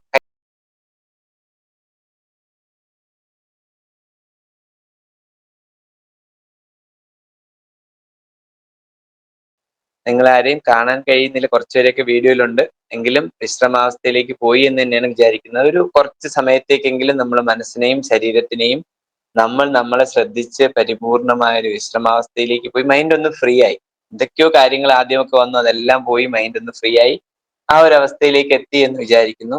അത്രയും പറയണം എന്ന് തോന്നുന്ന ആരെങ്കിലും ഉണ്ടെങ്കിൽ പറയാം. എന്തെങ്കിലും ഒരു അഭിപ്രായം, അത്രയും നല്ല എക്സൈറ്റഡ് ഫീലിംഗ് ആർക്കെങ്കിലും ഉണ്ടായിട്ടുണ്ടെങ്കിൽ പറയാം. വളരെ കുറച്ച് സമയമുള്ളൂ. പ്രാക്ടീസ് ചെയ്യുന്നവർക്ക് ഒരുപക്ഷെ പെട്ടെന്ന് കിട്ടുമായിരുന്നിരിക്കും. അങ്ങനെ ആരെങ്കിലും ഉണ്ടെങ്കിൽ ഒന്ന് രണ്ട് അഭിപ്രായം പറഞ്ഞാൽ സന്തോഷം. വല്ലാത്തൊരു റിലാക്സേഷൻ അനുഭവപ്പെട്ടു സർ. Thank you. ഒരു ഈസിനെസ്. Thank you. എനിക്കും അനുഭവപ്പെട്ടു സർ. റിലാക്സ് ആയി. വളരെ എളുപ്പമാണ് കേട്ടോ. നിങ്ങളുടെ വീട്ടിൽ നിങ്ങൾക്ക് ഇത് എല്ലാ ദിവസവും പറഞ്ഞോളൂ. ഭയങ്കര ലൈറ്റ് ആയിട്ട്, വളരെ ബോഡി വെയിറ്റ് ഇല്ലാതെ ഒരു ലൈറ്റ് ആയിട്ടുള്ളൊരു അനുഭവം ഉണ്ടായി. ബോഡി ലൈറ്റ് ആയിട്ട് തോന്നി. ഓക്കെ, നീതു പറഞ്ഞോളൂ. സർ ഭയങ്കര ലൈറ്റ് ഫീൽ, ഒരു തൂവല് പോലെയായിരുന്നു. ആയി തോന്നി. Okay, thank you. അനുഭവങ്ങൾ പങ്കുവെച്ചവർക്കെല്ലാം നന്ദി. ഇതുപോലത്തെ അനുഭവങ്ങൾ പലർക്കും തോന്നിയിട്ടുണ്ടാവും എന്ന് വിചാരിക്കുന്നു. ഇത് എല്ലാ ദിവസവും പ്രാക്ടീസ് ചെയ്യുക. വളരെ സിമ്പിൾ ആണ്. നിങ്ങൾ വെറുതെ എടുത്തു പോയിരിക്കുക, നിങ്ങളുടെ ബ്രീത്തിലേക്ക്, നിങ്ങളുടെ ശരീരത്തിൽ തന്നെ. വേറെ ആരും നിങ്ങൾ ഡിപ്പെൻഡ് ചെയ്യണ്ട. എന്തിനു നിങ്ങൾ ഡിപ്പെൻഡ് ചെയ്യുന്ന? സന്തോഷത്തിന് വേണ്ടി വേറെ ആരെയും കാത്തിരിക്കണം. നിങ്ങളുടെ ശ്വാസം, നിങ്ങളുടെ ഡോക്ടർ നേരത്തെ പറഞ്ഞ പോലെ, ഇന്ന് രാവിലെ ഞാൻ എണീറ്റോ, ഉണർന്ന് എണീറ്റെങ്കിൽ അത് തന്നെ ജീവിതത്തിൽ ഏറ്റവും വലിയ സന്തോഷം. ഇന്നലെ ഉറങ്ങിയിട്ട് ഇന്ന് എണീക്കാത്ത എത്രയോ പേരുണ്ട്. ആ എണീക്കാൻ കഴിഞ്ഞു, ഉണർന്നെണീക്കാൻ നിങ്ങൾക്ക് കഴിഞ്ഞെങ്കിൽ അത് തന്നെ സന്തോഷം. കുടിക്കാൻ കുറച്ച് വെള്ളം കിട്ടിയോ, ദാഹം മാറ്റാൻ, സന്തോഷിക്കാൻ വേറൊന്നും വേണ്ട. അതിൽ പരം വെള്ളം കുടിക്കാൻ കിട്ടാത്ത എത്രയോ ആളുകൾ ഇന്ന് ഈ ദിവസം കഴിച്ചു കൂട്ടിയിരിക്കുന്നു, അല്ലെങ്കിൽ ഈ ഒരു ദിവസം കടന്നു പോയിരിക്കുന്നു. ഭക്ഷണം കഴിച്ചോ സമയത്തിന്, അത് കഴിക്കാൻ പറ്റാത്ത എത്ര പേരുണ്ട്. അങ്ങനെ നോക്കുമ്പോൾ നമ്മൾ അത്രയും ഹൈലി പ്രിവിലേജ്ഡ് ആണ്. അതുകൊണ്ട് തന്നെ നിങ്ങൾ രാവിലെ എണീറ്റ് നിങ്ങളുടെ ശ്വാസോച്ഛ്വാസത്തിനെ നന്ദിപൂർവ്വം സ്മരിച്ച് ഈ ഒരു മെഡിറ്റേഷൻ ചെയ്യുക. ഇതൊരു പ്രാണായാമത്തിന്റെ ഏറ്റവും സിമ്പിൾ നാഡീശുദ്ധി പ്രാണായാമമൊക്കെ ചെയ്യാം. അതായത് ഒരു മൂക്കിലൂടെ എടുത്ത് തിരിച്ചു വന്നും അവിടെ നിന്ന് എടുത്ത് തിരിച്ച്, അതുകൂടെ ഒന്ന് ജസ്റ്റ് പറഞ്ഞുതരാം. ഇപ്പൊ നിങ്ങൾ ചെയ്തത് വെറുതെ ബ്രീത്ത് ഫോക്കസ് ചെയ്യുന്നതാണ്. ഇതിനൊരു നാഡീശുദ്ധി പ്രാണായാമം കൂടെ ഉണ്ട്. അതിന്റെ രീതി എന്താന്ന് വെച്ചാൽ, നിങ്ങൾ ഒരു മൂക്ക് അടച്ചു വെക്കുക. ഇടത് മൂക്കിൽ കൂടെ ശ്വാസം എടുക്കുക, മാക്സിമം എടുക്കുക, എടുത്തൊന്ന് ഹോൾഡ് ചെയ്യുക. അത് ഏത് മൂക്കിലൂടെയാണോ എടുത്തത് ആ മൂക്ക് അടയ്ക്കുക, അപ്പുറത്തെ മൂക്കിലൂടെ പുറത്തേക്ക് വിടുക. എന്നിട്ട് ഇപ്പൊ പുറത്തേക്ക് വിട്ട് അതേ മൂക്കിലൂടെ, വലതു മൂക്കിലൂടെ തിരിച്ചെടുക്കുക, മാക്സിമം എടുക്കുക, ഹോൾഡ് ചെയ്യുക, പുറത്തേക്ക് വിടുക. അങ്ങനെ പോകുമ്പോൾ ഒരു സൈക്കിൾ പൂർത്തിയായി. ഇങ്ങനെ ഒരു 15 സൈക്കിളെങ്കിലും ചെയ്യാൻ പറ്റുമെങ്കിൽ ചെയ്യുക. ബ്രീത്ത് എടുക്കുന്ന സമയത്തിനേക്കാൾ കൂടുതൽ സമയം ഹോൾഡ് ചെയ്യാൻ ശ്രമിക്കുക. ഇരട്ടി സമയം വരെ പറ്റുമെങ്കിൽ നല്ലത്. ഹോൾഡ് ചെയ്യാൻ ശ്രമിക്കുക. ഹോൾഡ് ചെയ്തിട്ട് അടുത്ത മൂക്കിലൂടെ, ഇടതിലൂടെയാണ് ആദ്യം എടുത്തെങ്കിൽ ഹോൾഡ് ചെയ്യുക, വലതിലൂടെ പുറത്തേക്ക് വിടുക, തിരിച്ച് വലതിലൂടെ എടുത്ത് ഹോൾഡ് ചെയ്യുക, ഇടതിലൂടെ പുറത്തേക്ക് വിടുക. അപ്പോൾ മാത്രമേ ഒരു സൈക്കിൾ പൂർത്തിയാവുകയുള്ളൂ. അത് പൂർണ്ണമായും ചെയ്യുക. ഞാൻ ഈ പറഞ്ഞ കാര്യവും ഈ പ്രാണായാമവും എല്ലാ ദിവസവും പ്രാക്ടീസ് ചെയ്യാമെങ്കിൽ നിങ്ങൾക്ക് ഒരു ദിവസം 24 മണിക്കൂർ എന്നുള്ള 25 മണിക്കൂറായി കിട്ടും. വിശ്വസിക്കോ? ഇല്ലല്ലേ? എല്ലാവർക്കും 24 മണിക്കൂറേ ഉള്ളൂ. എല്ലാവർക്കും 24 മണിക്കൂറേ ഉള്ളൂ. പ്രധാനമന്ത്രിക്കും അതേ ഉള്ളൂ, പ്രസിഡന്റിനും അതേ ഉള്ളൂ, മുഖ്യമന്ത്രിക്കും അതേ ഉള്ളൂ, ഗവർണർക്കും അതേ ഉള്ളൂ, എനിക്കും അതേ ഉള്ളൂ, നിങ്ങൾക്കും അതേ ഉള്ളൂ. ഒരു ദിവസം 24 മണിക്കൂറേ ഉള്ളൂ. പക്ഷേ എന്തുകൊണ്ടാണ് ഞാൻ 24 മണിക്കൂർ 25 മണിക്കൂറായി കൂടുമെന്ന് പറഞ്ഞെന്നറിയോ? പ്രൊഡക്റ്റീവ് ആവും ടൈം. നിങ്ങൾ അരമണിക്കൂർ കൊണ്ട് ചെയ്യുന്ന കാര്യം, നേരത്തെ അരമണിക്കൂർ കൊണ്ട് ചെയ്തിരുന്ന കാര്യം ഇപ്പൊ 15 മിനിറ്റ് കൊണ്ട് ചെയ്യും. അപ്പൊ 15 മിനിറ്റ് ലാഭമായില്ലേ? അതുപോലെ നിങ്ങളുടെ ലൈഫിൽ പ്രൊഡക്റ്റീവായി മാറണമെങ്കിൽ എല്ലാ ദിവസവും നിങ്ങൾ നിങ്ങളുടെ ശരീരത്തിലേക്ക് എനർജി കൊടുക്കണം. മനസ്സിലായോ? മിനിമം എത്ര തവണ ചെയ്യണമെന്നാ പറഞ്ഞത് സാർ? 15 തവണ നിങ്ങൾക്ക് ചെയ്യാൻ പറ്റുമെങ്കിൽ ആ നാഡീശുദ്ധി ചെയ്യാം. മറ്റേ ഞാനീ പറഞ്ഞ നിങ്ങൾ ബ്രീത്ത് ഫോക്കസ് ചെയ്ത റിലാക്സേഷൻ നിങ്ങൾക്ക് എത്ര സമയം വേണമെങ്കിലും ചെയ്യാം. മൈൻഡ് എപ്പോ മതി എന്ന് തോന്നുന്നോ അപ്പം നിർത്തിക്കോളൂ. അതുവരെ ചെയ്യാം, ഒരു പ്രശ്നമില്ല. പിന്നെ ഇതിനു വേണ്ടി ഇരുന്ന് വീട്ടിലെ ഒരു കാര്യങ്ങളും നടക്കാതിരിക്കരുത് കേട്ടോ, അങ്ങനെയല്ല ഉദ്ദേശിച്ചത്. ഇത് നിങ്ങളുടെ പ്രൊഡക്ടിവിറ്റി കൂട്ടാൻ വേണ്ടിയിട്ടാണ്, നിങ്ങളുടെ മനസ്സിന് എനർജി കൂട്ടാൻ വേണ്ടിയിട്ടാണ്. പുറത്തുനിന്ന് ആരും തരില്ല എനർജി. എനർജി നിങ്ങളുടെ ഉള്ളിലായിരിക്കുന്നത്, ദൈവവും നിങ്ങളുടെ ഉള്ളിലായിരിക്കുന്നത്. ദൈവം നമ്മുടെ ഉള്ളിലാൻ തിരിച്ചറിയാൻ വേണ്ടിയിട്ടാണ് നമ്മൾ ഈ ഭക്തിയും ആചാരങ്ങളും ഒക്കെ ചെയ്യുന്നത്. ശബരിമല 41 ദിവസം വ്രതം എടുത്ത്, കഠിന വ്രതം എടുത്ത്, കൈയും കാലും ഒക്കെ വേദനിച്ച് മുള്ളും കല്ലും ഒക്കെ ചവിട്ടി അവിടെ കയറി ചെല്ലുമ്പോൾ അവിടെ പറയാണ് തത്വമസി. നീ അന്വേഷിച്ചു വന്നത് എവിടെ ഇരിക്കുന്നേ? നിന്റെ ഉള്ളിൽ തന്നെ ഇരിക്കുന്നത്. അത് തിരിച്ചറിയാൻ വേണ്ടി നമുക്ക് ഇത്രയും കഷ്ടപ്പെടേണ്ടി വന്നു, അതേ ഉള്ളൂ. അത് കഷ്ടപ്പെട്ടിട്ടും തിരിച്ചറിയാത്തവരുണ്ട് കേട്ടോ. ഇപ്പൊ ഹെലികോപ്റ്റർ ഇട്ടെങ്കിൽ ഒന്ന് ശബരിമല പോയി കണ്ടിട്ട് വരാന്നൊക്കെ ആഗ്രഹിക്കുന്നവരുണ്ട്. അവർക്ക് എത്രത്തോളം തത്വമസി അറിയുമോ എന്ന് എനിക്കറിയില്ല. എന്തായാലും ഞാൻ പറയുന്നത്, നിങ്ങൾ ഇത്രയും കഷ്ടപ്പെട്ട് ചെയ്യുമ്പോൾ നിങ്ങൾ തിരിച്ചറിയുന്നത് നിങ്ങളുടെ ഉള്ളിലാണ് ഹാപ്പിനെസ് എന്നുള്ളതാണ്. അതിനുള്ള സോഴ്സ് നമ്മുടെ ഉള്ളിലാണ്. കസ്തൂരിമാൻ കസ്തൂരി അന്വേഷിച്ച് നടന്ന് ജീവിതം പാഴാക്കുന്ന പോലെ ആവരുത്. കസ്തൂരിമാൻ അന്വേഷിച്ച് നടക്കും എവിടെ മണം വരുന്നതെന്ന്. പക്ഷെ അതിന്റെ ഉള്ളിൽ തന്നെ, അല്ലെങ്കിൽ അതിന്റെ വയറിൽ തന്നെയാണ്, പൊക്കിളിൽ തന്നെയാണ് മണം ഇരിക്കുന്നത്. അതുപോലെ നിങ്ങളുടെ ഉള്ളിൽ തന്നെയാണ് എനർജി, നമ്മുടെ ഉള്ളിൽ തന്നെയാണ് എനർജി ഇരിക്കുന്നത്. അതിനെ ഉണർത്താനുള്ള പ്രക്രിയയാണ് ഞാൻ ഈ പറഞ്ഞത്. ഇത് ഒരുപാട് രീതികളുണ്ട് കേട്ടോ. ക്രിയകൾ ചെയ്യുന്നവരുണ്ട്, യോഗ ചെയ്യുന്നവരുണ്ട്, ഒരുപാട് കാര്യങ്ങളുണ്ട്. ഏറ്റവും സിമ്പിളായി എല്ലാവർക്കും പ്രാക്ടീസ് ചെയ്യാൻ പറ്റുന്ന മാർഗം പറഞ്ഞു എന്നേ ഉള്ളൂ. മറ്റു മാർഗങ്ങൾ പരിശീലിച്ച് വരുന്നവര് അത് തന്നെ ഉപയോഗിക്കുക. അതിൽ നിങ്ങളുടെ മനസ്സ് ഉണരുന്നുണ്ടെങ്കിൽ, ഈ കുണ്ടലിനി ഉണർത്തുക എന്നൊക്കെ പറയുന്ന പോലെ, അതൊക്കെ ഒത്തിരി ക്രിയകൾ ചെയ്യുന്ന ആൾക്കാരൊക്കെ ഉണ്ട്. അതൊക്കെ പ്രാക്ടീസ് ഉള്ളവർ അതൊക്കെ ചെയ്തോളൂ. അതിനൊന്നും എതിരല്ല ഞാൻ. അത് ചെയ്യേണ്ടെന്നോ ഇതാണ് വലുതെന്നോ അല്ല പറയുന്നത്. ഇത് ഏറ്റവും സിമ്പിൾ ആണ്, എല്ലാവർക്കും ചെയ്യാൻ പറ്റും. ഇതിനകത്ത് ജാതി, മതം, വർഗം, വർണ്ണം ഒന്നുമില്ല. ആർക്കും ചെയ്യാൻ പറ്റും. പ്രായമില്ല. മലയാളം മനസ്സിലാവുന്ന ആർക്കും ചെയ്യാൻ പറ്റും, അല്ലെങ്കിൽ ചെയ്യാൻ പറ്റും. ഏത് സാഹചര്യത്തിലും ചെയ്യാൻ പറ്റും. മൂക്കടഞ്ഞിരിക്കുമ്പോഴോ അങ്ങനെ ശ്വാസകോശ സംബന്ധമായ രോഗങ്ങൾ ഉള്ളപ്പോഴോ ഒരുപക്ഷെ പറ്റില്ലായിരിക്കും. പറ്റില്ല ഇൻ ദ സെൻസ് ഇതുപോലെ ചെയ്യാൻ പറ്റില്ലായിരിക്കും. അപ്പോഴും നിങ്ങൾക്ക് നിങ്ങളുടെ ബ്രീത്തിൽ ഫോക്കസ് ചെയ്യാൻ പറ്റും. ബ്രീത്ത് ഇല്ലെങ്കിൽ നമ്മളില്ലല്ലോ. ബ്രീത്ത് നമ്മൾ എന്തായാലും ചെയ്യുമല്ലോ. ആ ബ്രീത്ത് നിങ്ങൾക്ക് ഫോക്കസ് ചെയ്യാം. അതുകൊണ്ട് ഏറ്റവും സിമ്പിൾ ആയിട്ട് ആർക്കും ചെയ്യാൻ പറ്റുന്ന രീതിയാണ്, അത് തന്നെ ചെയ്യുക. ഇനി ഒരു നിമിഷം ഒരു കാര്യം കൂടെ, നമ്മളിപ്പോ ചെയ്തുകൊണ്ടിരുന്ന എല്ലാ കാര്യങ്ങളെല്ലാം നമ്മുടെ ബ്രീത്തിലേക്ക് മാത്രം നമ്മൾ ഫോക്കസ് ചെയ്ത് ചെയ്യുകയാണ്. നിങ്ങൾ ഇരിക്കുന്ന, അല്ലെങ്കിൽ ഒന്നുകൂടെ ഒന്ന് കണ്ണടച്ചിട്ടേ, നിങ്ങൾ ഇരിക്കുന്ന ആ സ്ഥലം ഒന്നൊരു കണ്ണടച്ചോളൂ. എല്ലാവരും ഒന്ന് കണ്ണടച്ചോളൂ. നിങ്ങൾ ഇട്ടേക്കുന്ന വസ്ത്രങ്ങൾ അതൊന്ന് ഫീൽ ചെയ്താലോ? നിങ്ങൾ ഇട്ടിരിക്കുന്ന വസ്ത്രങ്ങൾ നിങ്ങളുടെ ശരീരത്തിൽ തൊട്ട് കിടക്കണം, പക്ഷെ നിങ്ങൾ അറിയുന്നില്ലായിരുന്നു ഇതുവരെ. എടുത്തിട്ടപ്പോ അറിഞ്ഞു, പക്ഷെ ഇപ്പൊ നിങ്ങൾ അറിയുന്നില്ലായിരുന്നു. ഒന്ന് അറിഞ്ഞു നോക്കി നിങ്ങളുടെ ശരീരത്തിലേക്ക് നിങ്ങളുടെ വസ്ത്രം സ്പർശിച്ചിരിക്കുന്നത് നിങ്ങൾ ഒന്ന് അറിഞ്ഞു നോക്കി, ഒന്ന് ആസ്വദിച്ച് അനുഭവിച്ചു നോക്കൂ. അതെ, ആ വസ്ത്രങ്ങൾ നിങ്ങളുടെ ശരീരത്തിൽ തട്ടി നിൽക്കുന്നു, തൊട്ട് നിൽക്കുന്നു, നിങ്ങൾ ഇരിക്കുന്നു, അല്ലെങ്കിൽ നിങ്ങൾ കിടക്കുന്നു, നിൽക്കുന്നു, എന്താണെങ്കിലും നിങ്ങളുടെ ശരീരം തറയുമായിട്ടോ കസേരയുമായോ ടച്ച് ചെയ്തിരിക്കുന്നു. അതെല്ലാം നിങ്ങൾ അറിയുന്നുണ്ടോ? ഇത്രയും നേരം നിങ്ങൾ അറിഞ്ഞില്ല, അല്ലെങ്കിൽ ശ്രദ്ധിച്ചില്ല. ശരിയല്ല, ഇത്രയും നേരം ശ്രദ്ധിച്ചില്ല. ഇപ്പൊ ഞാൻ പറഞ്ഞപ്പോഴാണ് ശ്രദ്ധിച്ചത്. ഇങ്ങനെ എന്തെല്ലാം കാര്യങ്ങളുണ്ട്. അത് സ്പർശിക്കുന്നു. ഒന്ന് ആലോചിച്ച് നോക്കി. നിങ്ങൾക്ക് ചുറ്റും നിങ്ങൾ അറിയാതെ എന്തൊക്കെയോ നടക്കുന്നുണ്ട്. അത് നിങ്ങൾ അറിയാൻ ശ്രമിക്കുന്നില്ല, അല്ലെങ്കിൽ അറിയാൻ നിങ്ങൾക്ക് പറ്റുന്നില്ല. ഇനി നിങ്ങൾ കണ്ണ് തുറന്നു നോക്കൂ. നിങ്ങളുടെ ചുറ്റും ഒന്ന് കണ്ണോടിച്ച് നോക്കി. നിങ്ങളുടെ ഇരിക്കുന്ന റൂമാണെങ്കിലും പുറത്താണെങ്കിലും ഒന്ന് ചുറ്റും കണ്ണോടിച്ച് നോക്കി. നിങ്ങൾ കാണാത്ത, അല്ലെങ്കിൽ നിങ്ങൾ വന്നിരുന്ന് ക്ലാസ് തുടങ്ങുന്നതിന് മുമ്പ് കാണാത്ത എന്തെങ്കിലുമൊക്കെ നിങ്ങൾ കണ്ടിട്ടുണ്ടാവും. പുതിയതായി നിങ്ങളുടെ ശ്രദ്ധയിൽ പെട്ടിട്ടുണ്ടാവും. ഇപ്പൊ നമ്മുടെ ഈ ഇന്ദ്രിയങ്ങൾക്ക് ശ്രദ്ധാപൂർണത അല്ലെങ്കിൽ മൈൻഡ്ഫുൾനെസ് ഇല്ലാത്തത് കൊണ്ടാണ് നമ്മൾ പലതും കാണാത്തത്. ഇപ്പൊ നമ്മളാണ് ശരിയെന്ന് വിചാരിക്കുന്നതും പ്രശ്നമുണ്ട്. ഇപ്പൊ റോഡിലൂടെ നടക്കുമ്പോഴും റോഡിലൂടെ വണ്ടി ഓടിക്കുമ്പോഴൊക്കെ കാണുന്ന ഏറ്റവും പ്രധാനപ്പെട്ട പ്രശ്നമാണ് ഈ ശ്രദ്ധയില്ലായ്മ. ലൈറ്റ് ഉണ്ടോ, ലൈറ്റ് ഇല്ലേ, നമ്മൾ കാണുന്നില്ല. അപ്പുറത്ത് വണ്ടി വരുന്നുണ്ടോ, വണ്ടി വരുന്നില്ലേ. ഞാൻ ശരിയാണ് എന്നാണ് എന്റെ ചിന്ത. ഞാൻ ശരിയാണ്, മറ്റുള്ളവർ ആരും ശരിയല്ല വണ്ടി ഓടിക്കുന്നത്, ഇതാണ് നമ്മുടെ ചിന്ത. മറ്റുള്ളവർ ശരിയല്ലാത്ത ലോകത്തും നമുക്ക് വണ്ടി ഓടിക്കണം. അത് നമ്മൾ ആലോചിക്കണം. മറ്റുള്ളവർ ശരിയല്ലാതിരിക്കുന്ന ലോകത്തും വണ്ടി നമ്മൾ ഓടിക്കണം. ആ ഓടിക്കുമ്പോൾ നമ്മുടെ വണ്ടി ആക്സിഡന്റ് ആവരുത്, അല്ലെങ്കിൽ നമ്മൾ കാരണം വേറൊരു വണ്ടി ആക്സിഡന്റിൽ പെടരുത്. അത് നമ്മുടെ ഉത്തരവാദിത്തമല്ലേ? അതായത് മറ്റുള്ളവർ എന്തോ ആയിക്കോട്ടെ, ഞാൻ എന്റെ വഴി മാത്രം എന്ന് ചിന്തിച്ചാൽ പറ്റുമോ? ഇപ്പോ ഏറ്റവും കൂടുതൽ കാണുന്ന ഒരു കാര്യമാണ് ഇടതുവശത്തോടെ ഓവർടേക്കിംഗ്. ഇന്നലെ ഇന്നലെയാണെന്ന് തോന്നുന്നു, ഡ്രൈവ് ചെയ്ത് വന്നപ്പോ ഒരു ബൈക്ക്, ഞാനും അമ്മയും കൂടെ പോയപ്പോ, ഇന്നലെ ഒരു കാറിൽ പോവാണ്. അപ്പം ഇടതുവശത്തോടെ ഒരു ബൈക്ക് സ്കൂട്ടറുകാരൻ വന്നു.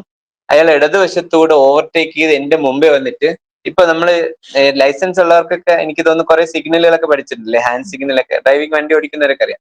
ഇതിലൊന്നും ഇല്ലാത്ത, RTO പഠിപ്പിച്ചിട്ടില്ലാത്ത പുതിയ സിഗ്നലുണ്ട്. ഇങ്ങനൊരു സിഗ്നലുണ്ട്, കണ്ടിട്ടുണ്ടെന്ന് ഇപ്പൊ എനിക്കൊന്ന് തമാശയായിട്ട് പറയുമെങ്കിൽ തിരുവനന്തപുരം ജില്ലയിലുള്ളവർ എന്തായാലും കണ്ടിട്ടുണ്ടാവും. ഇങ്ങനെ കാണിക്കും ഇങ്ങോട്ടാ പോകുന്നതെന്നാണ് ഈ സിഗ്നൽ ഞാൻ കാണാൻ തുടങ്ങിയിട്ട് 1.5 വർഷമായി. അപ്പൊ ഇതേ എന്റെ ഇടതുവശത്തോടെ ഓവർടേക്ക് ചെയ്തിട്ട് എന്റെ മുമ്പേ വന്ന് ചാടിയിട്ട് അയാൾ ഇങ്ങനെ കാണിച്ചിട്ട് പോയി. അപ്പൊ ഞാൻ ചോദിച്ചു, ഞാൻ എന്റെ മുഖത്തൊരു കണ്ണാടി ഉള്ള പോലെ ഞാൻ സങ്കല്പിച്ചു. അയാൾക്കത് കാണാൻ പറ്റില്ല, അയാൾ എങ്ങനെ വണ്ടി ഓടിക്കുന്നത് കാണാൻ പറ്റില്ലെന്ന് ഞാനും വിചാരിച്ചു. അത് കഴിഞ്ഞ് എന്താ സംഭവിച്ചെന്ന് വെച്ചാൽ, അയാൾ ഇങ്ങനെ കാണിച്ചുകൊണ്ട് പോയതുകൊണ്ട് തന്നെ തൊട്ട് മുമ്പ് ഒരു വണ്ടിയുണ്ട്, അതിന് വലതുവശത്തൂടെ അയാൾ ഓവർടേക്കാണ്. അതിനെ കൊണ്ട് ഇടിക്കാൻ പോയി. ഒരു ഓട്ടോറിക്ഷയാണ്, അതിനെ ഇടിക്കാൻ പോയി. എന്നിട്ട് ഇയാള് ആ ഒരു മാന്യമല്ലാത്തൊരു സ്പീഡിലേക്ക് വണ്ടി കൊണ്ടുപോയി. എനിക്ക് തോന്നുന്നു അദ്ദേഹം വിചാരിച്ചിരിക്കുന്ന അദ്ദേഹമാണ് ഈ ലോകത്ത് ഏറ്റവും ശരിയായി വണ്ടി ഓടിക്കുന്നതെന്നാണ്. ഇടതുവശത്തോടെ ഓവർടേക്ക് ചെയ്തു, എന്റെ കാറിന്റെ മുമ്പേ കൂടെ വന്നു, എന്നിട്ട് എന്റെ നേരെ തിരിഞ്ഞ് ആംഗ്യം കാണിക്കാൻ കഷ്ടപ്പെടുന്നുണ്ട്, അതുകൊണ്ട് തന്നെ മുമ്പേ പോകുന്ന വണ്ടിയിൽ ഇടിക്കാൻ പോകുന്നു. ഇത്രയും ശ്രദ്ധയില്ലാതെ അദ്ദേഹത്തിന് ഇമോഷണലി കുറച്ച് സമയം വെയിറ്റ് ചെയ്തെങ്കിൽ എന്റെ ഇടതുവശത്തോടെ ഓവർടേക്ക് ചെയ്യാതെ വലതുവശത്തോടെ ഓവർടേക്ക് ചെയ്യാമായിരുന്നു. ഞാൻ ഒരു 40-50 സ്പീഡിലാണ് പൊക്കോണ്ടിരുന്നത്, അതിന് ഓവർടേക്ക് ചെയ്യാൻ ബുദ്ധിമുട്ടൊന്നുമില്ല. അപ്പൊ ഇത്രയും പോലും ചിന്തിക്കാതെ ഓടിക്കുന്ന ആൾക്കാരെ നിങ്ങൾ കാണുന്നുണ്ടാവുമായിരിക്കും. നിങ്ങൾ വണ്ടി ഇറങ്ങുമ്പോൾ ഒത്തിരി സാധ്യതയുണ്ട്. റോഡിൽ ഇറങ്ങുമ്പോൾ മാനസികാരോഗ്യമുണ്ടോ ഇല്ലയെന്ന് റോഡിൽ ഇറങ്ങുമ്പോൾ മനസ്സിലാവും ആൾക്കാർക്ക്. ക്ഷമയില്ല. ബാക്കിൽ നിൽക്കുന്ന ആള് ഹോൺ അടിക്കും, ചുവപ്പ് ലൈറ്റ് മാറി പച്ചയാകുമ്പോൾ വരിയിൽ ഏറ്റവും പുറകെ നിൽക്കുന്ന ആൾ ഹോൺ അടിക്കും. എന്തിനാ അറിയാം? ഏറ്റവും ഫ്രണ്ടിലുള്ള ആൾ പോവാൻ. അയാൾ ഹോൺ അടിച്ചില്ലായിരുന്നെങ്കിൽ അയാൾ പോവില്ലായിരുന്നു എന്നാണ് അദ്ദേഹത്തിന്റെ വിചാരം. അതായത് ഞാൻ അവിടെ നിന്ന് ഇത്ര നീട്ടി ഹോൺ അടിച്ച് ഇത്രയും പേര് ശല്യപ്പെടുത്തിയില്ലാണെങ്കിൽ ആ ഫ്രണ്ടിലുള്ളവൻ പോവില്ലായിരുന്നു എന്ന് തെറ്റിദ്ധരിച്ചാണ് അവർ ഈ ഹോൺ അടിക്കുന്നത്. അപ്പൊ ഞാൻ കറക്കിയാലേ ഭൂമി കറങ്ങൂ, ഞാൻ നീക്കിയാൽ ഞാനാണ് ശരി. ഇത്തരം ചിന്തകളുള്ള ഒരു വലിയ കൂട്ടത്തിനിടയിലാണ് നമ്മൾ ജീവിക്കുന്നത്. അപ്പൊ നമ്മളും അങ്ങനെ ആണോ എന്ന് ചിന്തിക്കണം കേട്ടോ. നമ്മൾ അങ്ങനെ അല്ല എങ്കിൽ നമ്മൾ മനസ്സിലാക്കേണ്ട ഈ ഒരു സമൂഹത്തിനിടയിലും നമ്മൾ സർവൈവ് ചെയ്യണം. സർവൈവ് ചെയ്തേ പറ്റും. നമ്മൾ അതുപോലെ അക്ഷമരായിട്ട് കാര്യമില്ല. ഞാൻ നേരത്തെ പറഞ്ഞ പോലെ നമ്മുടെ കപ്പിൽ ചായയാണ് ഇരിക്കുന്നെങ്കിൽ ചായ തുളുമ്പും. അദ്ദേഹത്തിന്റെ കപ്പിൽ ഇരുന്നത് എന്താണോ അതാണ് തുളുമ്പിയത്. ചീത്ത വിളിക്കാൻ തോന്നുന്നത് അതുകൊണ്ടാണ്. നമ്മുടെ മനസ്സിൽ നല്ലതാണെങ്കിൽ നല്ലതേ വരൂ, നമ്മുടെ ഉള്ളിൽ നല്ലതാണെങ്കിൽ അതേ വരൂ. അതുകൊണ്ട് നമ്മൾ അത് നിറച്ചു വെക്കുക. അപ്പൊ ഇത്തരം കാര്യങ്ങൾ ഈ സമൂഹത്തിൽ ചുറ്റുപാട് നടക്കുന്ന കാരണങ്ങൾ കൊണ്ടാണ് എനിക്ക് വിഷമം, ഇങ്ങനെയൊന്നും വിചാരിക്കേണ്ട. ഇതേ നടക്കൂ ചുറ്റുപാടിൽ. നമ്മൾ വിചാരിച്ച ഈ ലോകത്തിന് ഒരുപക്ഷെ മാറ്റാൻ പറ്റില്ല, അല്ലെങ്കിൽ എല്ലാ മാറ്റങ്ങളും നമ്മളിലൂടെ നടക്കില്ല. പക്ഷെ നമുക്ക് ഏറ്റവും എളുപ്പം നമ്മൾ മാറുക എന്നുള്ളതാണ്. നമുക്ക് വഴികൾ കണ്ടെത്താൻ പറ്റും. അതിനു വേണ്ടി നമ്മൾ ശ്രമിക്കുക എന്നുള്ളതാണ് ഏറ്റവും പ്രധാനപ്പെട്ട കാര്യം. പിന്നെ ഏതൊരു ദുർഘടമായ സാഹചര്യം വന്നാലും നമുക്ക് എന്ത് ചെയ്യാൻ പറ്റും? ആ ദുർഘടമായ സാഹചര്യത്തിലും സന്തോഷിക്കാൻ എന്തെങ്കിലും കാണും. ഞാൻ നേരത്തെ പറഞ്ഞാൽ ടൈറ്റാനിക്കിൽ ടിക്കറ്റ് കിട്ടാത്തതും സന്തോഷിക്കാൻ ഒരു കാരണമാണ്. കാരണം എന്താ? ജീവൻ നിലനിന്നു എന്നുള്ളത് സന്തോഷിക്കാനുള്ള ഏറ്റവും പ്രധാനപ്പെട്ട കാര്യമാണ്. അത് അയാൾക്ക് കിട്ടി. അതുപോലെയാണ് ഒരു അസുഖം വന്നു, ഒരു ആശുപത്രിയിൽ പോയി. അപ്പൊ എനിക്ക് പനി വന്നാൽ ആദ്യം തോന്നുന്ന ഒരു വിഷമമൊക്കെ തോന്നും. പനി വന്ന് പിന്നെ വിചാരിക്കും ഓ സമാധാനം കുറെ. എന്നും രാവിലെ മുതൽ വൈകുന്നേരം വരെ അല്ലെങ്കിൽ ഒരു ദിവസം 8 മണിക്കൂർ മുതൽ 10 മണിക്കൂർ വരെ ജോലി ചെയ്യാണ്. ഒരു പക്ഷേ വിശ്രമിക്കാൻ വേണ്ടി തന്നതായിരിക്കും. ശരീരം തന്നെ സ്വയം ചോദിച്ച് നീ മതി ഇന്ന് ജോലി ചെയ്തത്, ഇത്രയും ദിവസം ജോലി ചെയ്തല്ലേ, ഒരു ദിവസം നീ കിടക്കൂ എന്ന് ശരീരം തന്നെ എന്നോട് പറഞ്ഞതായിട്ട് എനിക്ക് തോന്നും. അപ്പൊ ഞാൻ വിചാരിക്കും ശരി, ഞാൻ എന്റെ ശരീരത്തിന് അനുസരിക്കും, ഞാൻ ഒരു ദിവസം റെസ്റ്റ് എടുക്കും അല്ലെങ്കിൽ 2 ദിവസം റെസ്റ്റ് എടുക്കും. അപ്പോ ഞാൻ ആലോചിക്കുന്നു അയ്യോ പനി വന്നില്ലായിരുന്നെങ്കിൽ എനിക്ക് അവിടെ പോകാമായിരുന്നു, പനി വന്നില്ല എനിക്ക് ഇത് ചെയ്യാമായിരുന്നു. അങ്ങനൊന്നും ഞാൻ ചിന്തിക്കില്ല. നമ്മൾ ആരും അങ്ങനെ ചിന്തിക്കരുത്. പനി വന്നാൽ എന്താ, ഓ പനി വന്നില്ലേ, എന്നാൽ പനി വെൽക്കം, ഞാൻ എന്ത് ചെയ്യാൻ പോവാ, റെസ്റ്റ് എടുക്കാൻ പോവാ, എനിക്ക് റെസ്റ്റ് എടുക്കാൻ ഒരു അവസരം കിട്ടി എന്ന് സന്തോഷത്തോടെ കാണാൻ പഠിക്കണം. പനിയുടെ സഫറിങ്സ് കാണുമായിരിക്കും, ഇല്ലാന്നൊന്നല്ല പറഞ്ഞു. ആ സഫറിങ്സ് കൂടും എപ്പോഴാ, ഇതുകൊണ്ട് എനിക്ക് അത് പറ്റിയില്ലല്ലോ, അവിടെ പോയില്ലല്ലോ, ഇവിടെ പോയില്ലല്ലോ, ഇനി ബാക്കിയുള്ളവർ എന്ത് വിചാരിക്കും, ഇതൊക്കെ ചിന്തിക്കുമ്പോൾ നമ്മുടെ പനിയുടെ സഫറിങ്സ് കൂടും. അത് കൂടാതിരിക്കണമെങ്കിൽ എന്ത് ചെയ്യണം, ആ ആസ്വാദനം നമ്മൾ കണ്ടെത്തണം. പനിയുടെ സമയത്ത് എന്ത് ആസ്വദിക്കുന്നത് നമ്മൾ കണ്ടെത്തണം. ഇനി നിങ്ങൾ കയ്യില് ചോക്ലേറ്റോ അല്ലെങ്കിൽ ഒരു ഉണക്കമുന്തിരിങ്ങയോ വയ്ക്കാൻ പറഞ്ഞിരുന്നു. അപ്പൊ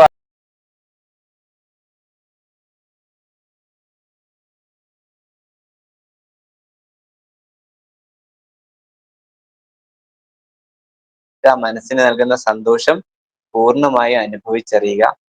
ഇതും സന്തോഷമാണ്, ഇതും സന്തോഷമാണ്.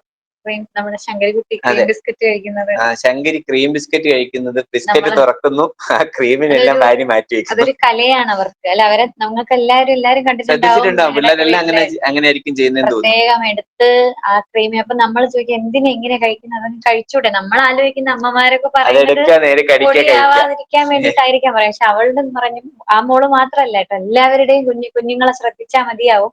അവരൊരു മുട്ടായി കഴിക്കുന്നത് പോലും അന്ന് ആസ്വദിച്ച്, ഇതെല്ലാം കഴിഞ്ഞൊരു ഭാവമുണ്ട്. ആഹാ, മൈൻഡ്ഫുൾനെസ് ശരിക്കും കാണണമെന്നുണ്ടെങ്കിൽ ഒരു 5 വയസ്സിന് താഴെയുള്ള കുട്ടികൾ ആസ്വദിക്കുന്നത് കാണുക. എന്ത് സാഹചര്യം കിട്ടിയാലും അവർ സന്തോഷിക്കുന്നതും ആസ്വദിക്കുന്നതും കാണുക. രുചിയായാലും അതിന്റെ ഏത് അനുഭവമായാലും ആസ്വദിക്കുന്നതാണ്. അതായത് ചോക്ലേറ്റ് ക്രീം ബിസ്ക്കറ്റിനകത്ത് ക്രീം വെച്ചേക്കുന്നത് അത് ക്രീമോടുകൂടി കഴിക്കാനല്ലേ. ആ ക്രീമിന്റെ എല്ലാം ബിസ്ക്കറ്റിന്റെ എല്ലാം മാറ്റിയിട്ട് ക്രീം മാത്രം മാറ്റി വയ്ക്കും. ആദ്യം ബിസ്ക്കറ്റ് എല്ലാം കഴിക്കും, പിന്നെ ക്രീം എടുത്ത് ആസ്വദിക്കും. ഇതാണ് ചെയ്യുന്നത്. നമുക്ക് തോന്നും അതൊരു ഓടായിട്ട് തോന്നും, പക്ഷെ അങ്ങനെയല്ല. പിന്നെ അതുപോലെ തന്നെ നമുക്ക് കിട്ടുന്ന എല്ലാം നമ്മൾ ചിന്തിക്കുന്നത്, നേരത്തെ പറഞ്ഞ പോലെ ഇന്നതുണ്ടെങ്കിലേ എനിക്ക് സന്തോഷമുള്ളൂ എന്ന് നമ്മൾ ചിന്തിക്കുന്നത്. എന്തുണ്ടെങ്കിലും സന്തോഷമുണ്ട് കേട്ടോ. ഈ ഒരു തോക്ക് എവിടെന്നോ എനിക്കൊന്ന് ഗിഫ്റ്റ് കിട്ടിയതോ വാങ്ങിയതാണ് ഗിഫ്റ്റ് കിട്ടിയത്. ഒരു തോക്ക് ഗിഫ്റ്റ് കിട്ടിയിട്ടുണ്ട്. ആ തോക്ക് ശങ്കരിയുടെ കാര്യം, മോളുടെ കാര്യം പറയുന്നത്, ഒരു തോക്ക് ഗിഫ്റ്റ് കിട്ടിയിട്ടുണ്ട്. ആ തോക്കിനകത്ത് മണ്ണും മണലും കല്ലും ഒക്കെ നിറച്ച് വെക്കുക, അതിനകത്ത് കൊണ്ട് വെള്ളത്തിൽ മുക്കുക. ശരിക്കും ആ തോക്കിന്റെ ഉപയോഗം അത് ഈ എന്തോ ഒരു ബുള്ളറ്റ് പോലെ ഒരു സാധനം വെച്ച് ഫയർ ചെയ്യാൻ പറ്റുന്നതാണ്. അതിന്റെ ഉപയോഗം അല്ല ചെയ്യുന്നത്. അതിനകത്ത് ആസ്വദിക്കുന്ന മുഴുവൻ അതിനകത്ത് കല്ലിടുമ്പോൾ സൗണ്ട് കേൾക്കുക, വെള്ളം ഒഴിക്കുമ്പോൾ വെള്ളം ഒരു സ്ഥലത്തൂടെ വരിക, ഇതൊക്കെ ആസ്വദിക്കുന്നത്. അപ്പൊ നമുക്ക് വെളിയിൽ നോക്കുമ്പോൾ പോർ ഗേൾസ് എന്താ ഇത് ശരിക്കും ഇത് ഉപയോഗിക്കാൻ അറിയില്ലല്ലോ, ഇതൊക്കെ നമ്മുടെ ചിന്ത. നമ്മൾ എന്താ ചിന്തിക്കുന്നത്, അതാണ് ശരി. എങ്ങനെയാ, തോക്കിനകത്ത് ആ പറഞ്ഞ ബുള്ളറ്റ് ഇട്ട് നമ്മളൊരു പോയിന്റ് കണക്കാക്കി അവിടെ ഫയർ ചെയ്യുമ്പോൾ മാത്രമേ സുഖം കിട്ടൂ എന്ന് നമുക്ക് തോന്നും. പക്ഷെ അവർക്ക് അതല്ല സുഖം കിട്ടും. ഫയർ ചെയ്ത് കളിക്കാൻ പറ്റുന്ന രീതിയിൽ പര്യാപ്തമല്ല തോക്ക്. അത് കേടായി, ആ കളിപ്പാട്ടം കേടായി പോയി. നമ്മൾ വെച്ചാൽ നമ്മൾ ഉദ്ദേശിക്കുന്ന അതിന്റെ റിയൽ ഫംഗ്ഷൻ അതുകൊണ്ട് പറ്റുന്നില്ല. പക്ഷെ കുഞ്ഞുങ്ങൾ എന്താ ചെയ്യാന്ന് വെച്ച് കഴിഞ്ഞാൽ അതിനെ എടുത്ത് അതിനെ അവർക്ക് ആസ്വദിക്കാൻ പറ്റുന്ന രീതിയിൽ അതിനെ മാറ്റുകയാണ്. അതിനകത്ത് കല്ലിട്ടോ മണ്ണിട്ടോ എന്തായാലും ആ കളിപ്പാട്ടം അവർ കളിക്കുകയാണ്. നിങ്ങളുടെ വീട്ടിൽ ഓരോ കളിപ്പാട്ടങ്ങളും ചീത്തയായാലും ആ കളിപ്പാട്ടങ്ങൾ എടുത്ത് കളിക്കുന്ന കുഞ്ഞുങ്ങളെ നമ്മൾ കണ്ടിട്ടുണ്ടാവും. മറ്റു രീതിയിൽ ഉപയോഗിക്കാൻ അവർക്കറിയാം. അതാണ് ഞാൻ പറഞ്ഞത്, ഇന്ന രീതിയിലല്ല ആസ്വദിക്കേണ്ടത്. ഒരു നിർബന്ധവും ഇല്ല ഇതേ ആസ്വദിക്കാൻ കഴിയുമെന്ന്, യാതൊരു നിർബന്ധവും ഇല്ല. ഏതും ആസ്വദിക്കാൻ കഴിയുമെന്ന് കുട്ടികളെ കണ്ടു പഠിക്കാം. അങ്ങനെ കുട്ടികളെ കണ്ട് പഠിക്കേണ്ട ഒരു കാര്യമാണ് ഈ മൈൻഡ്ഫുൾനെസ് എന്ന് എനിക്ക് തോന്നുന്നു. നമ്മുടെ ഇനി കാണുമ്പോൾ കുട്ടികളെ ഒബ്സർവ് ചെയ്യുക. ഒരു 5 വയസ്സിന് താഴെയുള്ള കൂടുതൽ, ഒരു 3 വയസ്സ് മുതൽ 5 വയസ്സ് വരെ ആയിരിക്കും ഏറ്റവും കൂടുതൽ ഇത് ഒബ്സർവ് ചെയ്യാൻ പറ്റാൻ തോന്നുന്നു. ആ ഒബ്സർവ് ചെയ്യുക, എന്താണ് അതിനകത്ത് അവർ ആസ്വദിക്കാൻ ശ്രമിക്കുക. അപ്പൊ നമുക്കൊന്ന് ആലോചിച്ച്, റിച്ച് റിസോഴ്സുകൾ ചുറ്റും ഉണ്ടായിട്ടും ആസ്വദിക്കാൻ പറ്റാത്ത നമ്മൾ, ഇന്ന് ഞാനൊരു പിക്ചർ കാണിച്ചായിരുന്നു. അതായത് ആ ഒരു ചാക്കിനകത്ത്, വെറും ഒരു കീറിയ ചാക്ക്, അതിനകത്തും ആസ്വാദനം കണ്ടെത്താൻ കഴിയുന്ന കുട്ടികളെ കാണിച്ചായിരുന്നു. ഇതുപോലെ ആയിരിക്കണം എനിക്ക് തോന്നുന്നു നമ്മുടെ ജീവിതത്തിലെ ഓരോ കാര്യങ്ങളും നമ്മൾ മനസ്സിലാക്കേണ്ടത് തോന്നുന്നു. പിന്നെ ഈ പറഞ്ഞ കാര്യങ്ങളല്ലാതെ ഒരൊറ്റ കാര്യം കൂടെ ഒന്ന് ഇതിനകത്ത് പറയാൻ ആഗ്രഹിക്കുകയാണ്. ഈ സ്ക്രീനിലേക്ക് നോക്കിക്കോളൂ. നമ്മുടെ ലൈഫിൽ സാധാരണ നമ്മുടെ പ്രോബ്ലംസ് അല്ലെങ്കിൽ നമ്മളൊരു ടാസ്ക് ഏറ്റെടുക്കുമ്പോൾ സംഭവിക്കുന്ന ഒരു കാര്യമാണ് നമ്മൾ ഈ കാണുന്നത്. ഏറ്റവും ആദ്യം കാണുന്ന പിക്ചർ, ടാസ്ക് ഏറ്റെടുക്കാൻ ശ്രമിക്കുമ്പോൾ അല്ലെങ്കിൽ ഏറ്റെടുക്കുന്നതിനെ കുറിച്ച് ആലോചിക്കുമ്പോൾ അതൊരു വലിയ മലയായിട്ട് നമുക്ക് തോന്നും. ഒരു വലിയ മല കാണാൻ പറ്റുന്നുണ്ടെന്ന് തോന്നുന്നു. ഇത് വലിയ മലയായിട്ട് നമുക്ക് തോന്നും. ഈ കാണുന്ന മല നമ്മൾ വെളിയിൽ നിന്ന് നോക്കുമ്പോഴാണ്. ഒരു പക്ഷെ നമ്മൾ അതിലേക്ക് ഇറങ്ങിച്ചെന്ന് ആ ജോലി, ആ ടാസ്ക് ഏറ്റെടുത്ത് ഇറങ്ങിച്ചെന്ന് കഴിയുമ്പോൾ നമുക്കത് പ്രാപ്യമായി തോന്നും. കണ്ടോ, ഈ വരച്ചേക്കുന്നത് പ്രാപ്യമായി തോന്നും.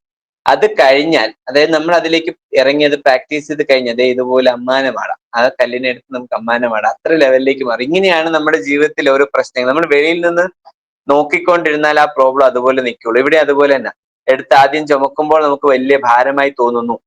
പക്ഷെ അത് നമ്മൾ സോൾവ് ചെയ്യേണ്ട രീതിയിൽ സോൾവ് ചെയ്ത് തുടങ്ങുമ്പോൾ നമുക്ക് എന്തായി മനസ്സിലാവുന്നു, ഇത് നമുക്ക് തലയിൽ ചുമക്കാൻ പറ്റുന്നതാണ് എന്ന് മനസ്സിലാവുന്നു. അത് കഴിഞ്ഞാലോ അത് നമുക്ക് ഒറ്റ കയ്യിൽ വളരെ സിമ്പിൾ ആയിട്ട് കൊണ്ടുപോകാൻ പറ്റുന്നതായി മാറും. ഇങ്ങനെയാണ് നമ്മുടെ ജീവിതത്തിലെ ഓരോ കാര്യങ്ങളും. നമ്മൾ എന്തിനാ വെളിയിൽ നിന്ന് നോക്കിയിട്ട് കാര്യമില്ല, നമ്മൾ ഇറങ്ങി തിരിക്കണം, ഇറങ്ങി കണ്ടെത്തണം. സൊല്യൂഷൻസ്, കൂട്ടുണ്ടെങ്കിൽ താക്കോലുണ്ട്. സൊല്യൂഷൻസ് ഉറപ്പായും ഉണ്ടാകും. ആ സൊല്യൂഷൻസ് നമ്മൾ കണ്ടെത്തണം. ആ സൊല്യൂഷൻ ഇല്ലാത്ത കാര്യമാണെങ്കിൽ എന്ത് ചെയ്യും എന്നാണ് ആയിരിക്കും അടുത്ത ചോദ്യം. സൊല്യൂഷൻ ഇല്ലാന്നുണ്ടെങ്കിൽ നമ്മൾ പ്രവർത്തിച്ചിട്ട് കാര്യമില്ല. സൊല്യൂഷൻ ഇല്ലാന്നുണ്ടെങ്കിൽ വേണ്ട, സൊല്യൂഷൻ ഇല്ലാത്തതിന് നമ്മൾ വിട്ടേക്കാം. നമുക്ക് സൊല്യൂഷൻ ഇല്ലാത്തൊരു കാര്യം നമ്മൾ ചർച്ച ചെയ്തിട്ട് കാര്യമുണ്ടോ? അപ്പൊ അതുകൊണ്ട് തന്നെ ജീവിതത്തിൽ നമ്മുടെ പ്രോബ്ലംസ് സൊല്യൂഷൻ ഉള്ള പ്രോബ്ലം ആണോ സൊല്യൂഷൻ ഇല്ലാത്ത പ്രോബ്ലം ആണോ? ആദ്യത്തെ ചോദ്യം. സൊല്യൂഷൻ ഉള്ളതാണെങ്കിൽ നമുക്ക് ചെയ്യാൻ പറ്റുന്നതാണോ നമുക്ക് ചെയ്യാൻ പറ്റാത്തതാണോ? രണ്ടാമത്തെ ചോദ്യം. ഇത് നിങ്ങളുടെ പേപ്പറിൽ ഒന്ന് എഴുതി വെച്ചോളൂ. പ്രോബ്ലംസ് ഒരു വരയിട്ടിട്ട് എഴുതുക. സൊല്യൂഷൻ ഉള്ളതാണോ സൊല്യൂഷൻ ഇല്ലാത്തതാണോ? സൊല്യൂഷൻ ഉള്ളതാണെങ്കിൽ സൊല്യൂഷനിലേക്ക് ശ്രമിക്കുക, സൊല്യൂഷൻ ഇല്ലാത്താണെങ്കിൽ അപ്പോ വിട്ടേക്കാം. ആ പറഞ്ഞ സൊല്യൂഷൻ കിട്ടണമെങ്കിൽ ഇത്രയും നേരം പറഞ്ഞതുപോലെ നമുക്കുള്ള റിസോഴ്സസിനെ തിരിച്ചറിയാനും അത് യൂട്ടിലൈസ് ചെയ്യാനും മൈൻഡ്ഫുൾ ആയിട്ട് നമ്മൾ നിലകൊള്ളുക തന്നെ വേണം. മനസ്സിന് ഈ പറഞ്ഞ എന്തൊക്കെ കഴിവുകളുണ്ട് എന്നുള്ള തിരിച്ചറിവോടുകൂടി അതിനെ എവിടെയൊക്കെ പ്രയോജനപ്പെടുത്താം എന്നുള്ളൊരു തിരിച്ചറിവോടുകൂടി ഇറങ്ങി തിരിച്ചാൽ മാത്രമേ ആ പ്രോബ്ലംസിന് ഉള്ള സൊല്യൂഷൻ കണ്ടുപിടിക്കാൻ നമുക്ക് പറ്റുള്ളൂ. എന്തായാലും പ്രോബ്ലംസ് ഇല്ലാത്തൊരു ലൈഫ് ഇല്ല എന്ന് തന്നെ നമുക്ക് മനസ്സിലാക്കാം. നമ്മുടെ ആരുടെ ഏത് ജെൻഡർ ആയാലും ഏത് ഏജ് ഗ്രൂപ്പ് ആയാലും ഏത് സോഷ്യൽ സ്റ്റാറ്റസിലുള്ള ആളാണെങ്കിലും പ്രോബ്ലംസ് അവർക്കുണ്ടാവും.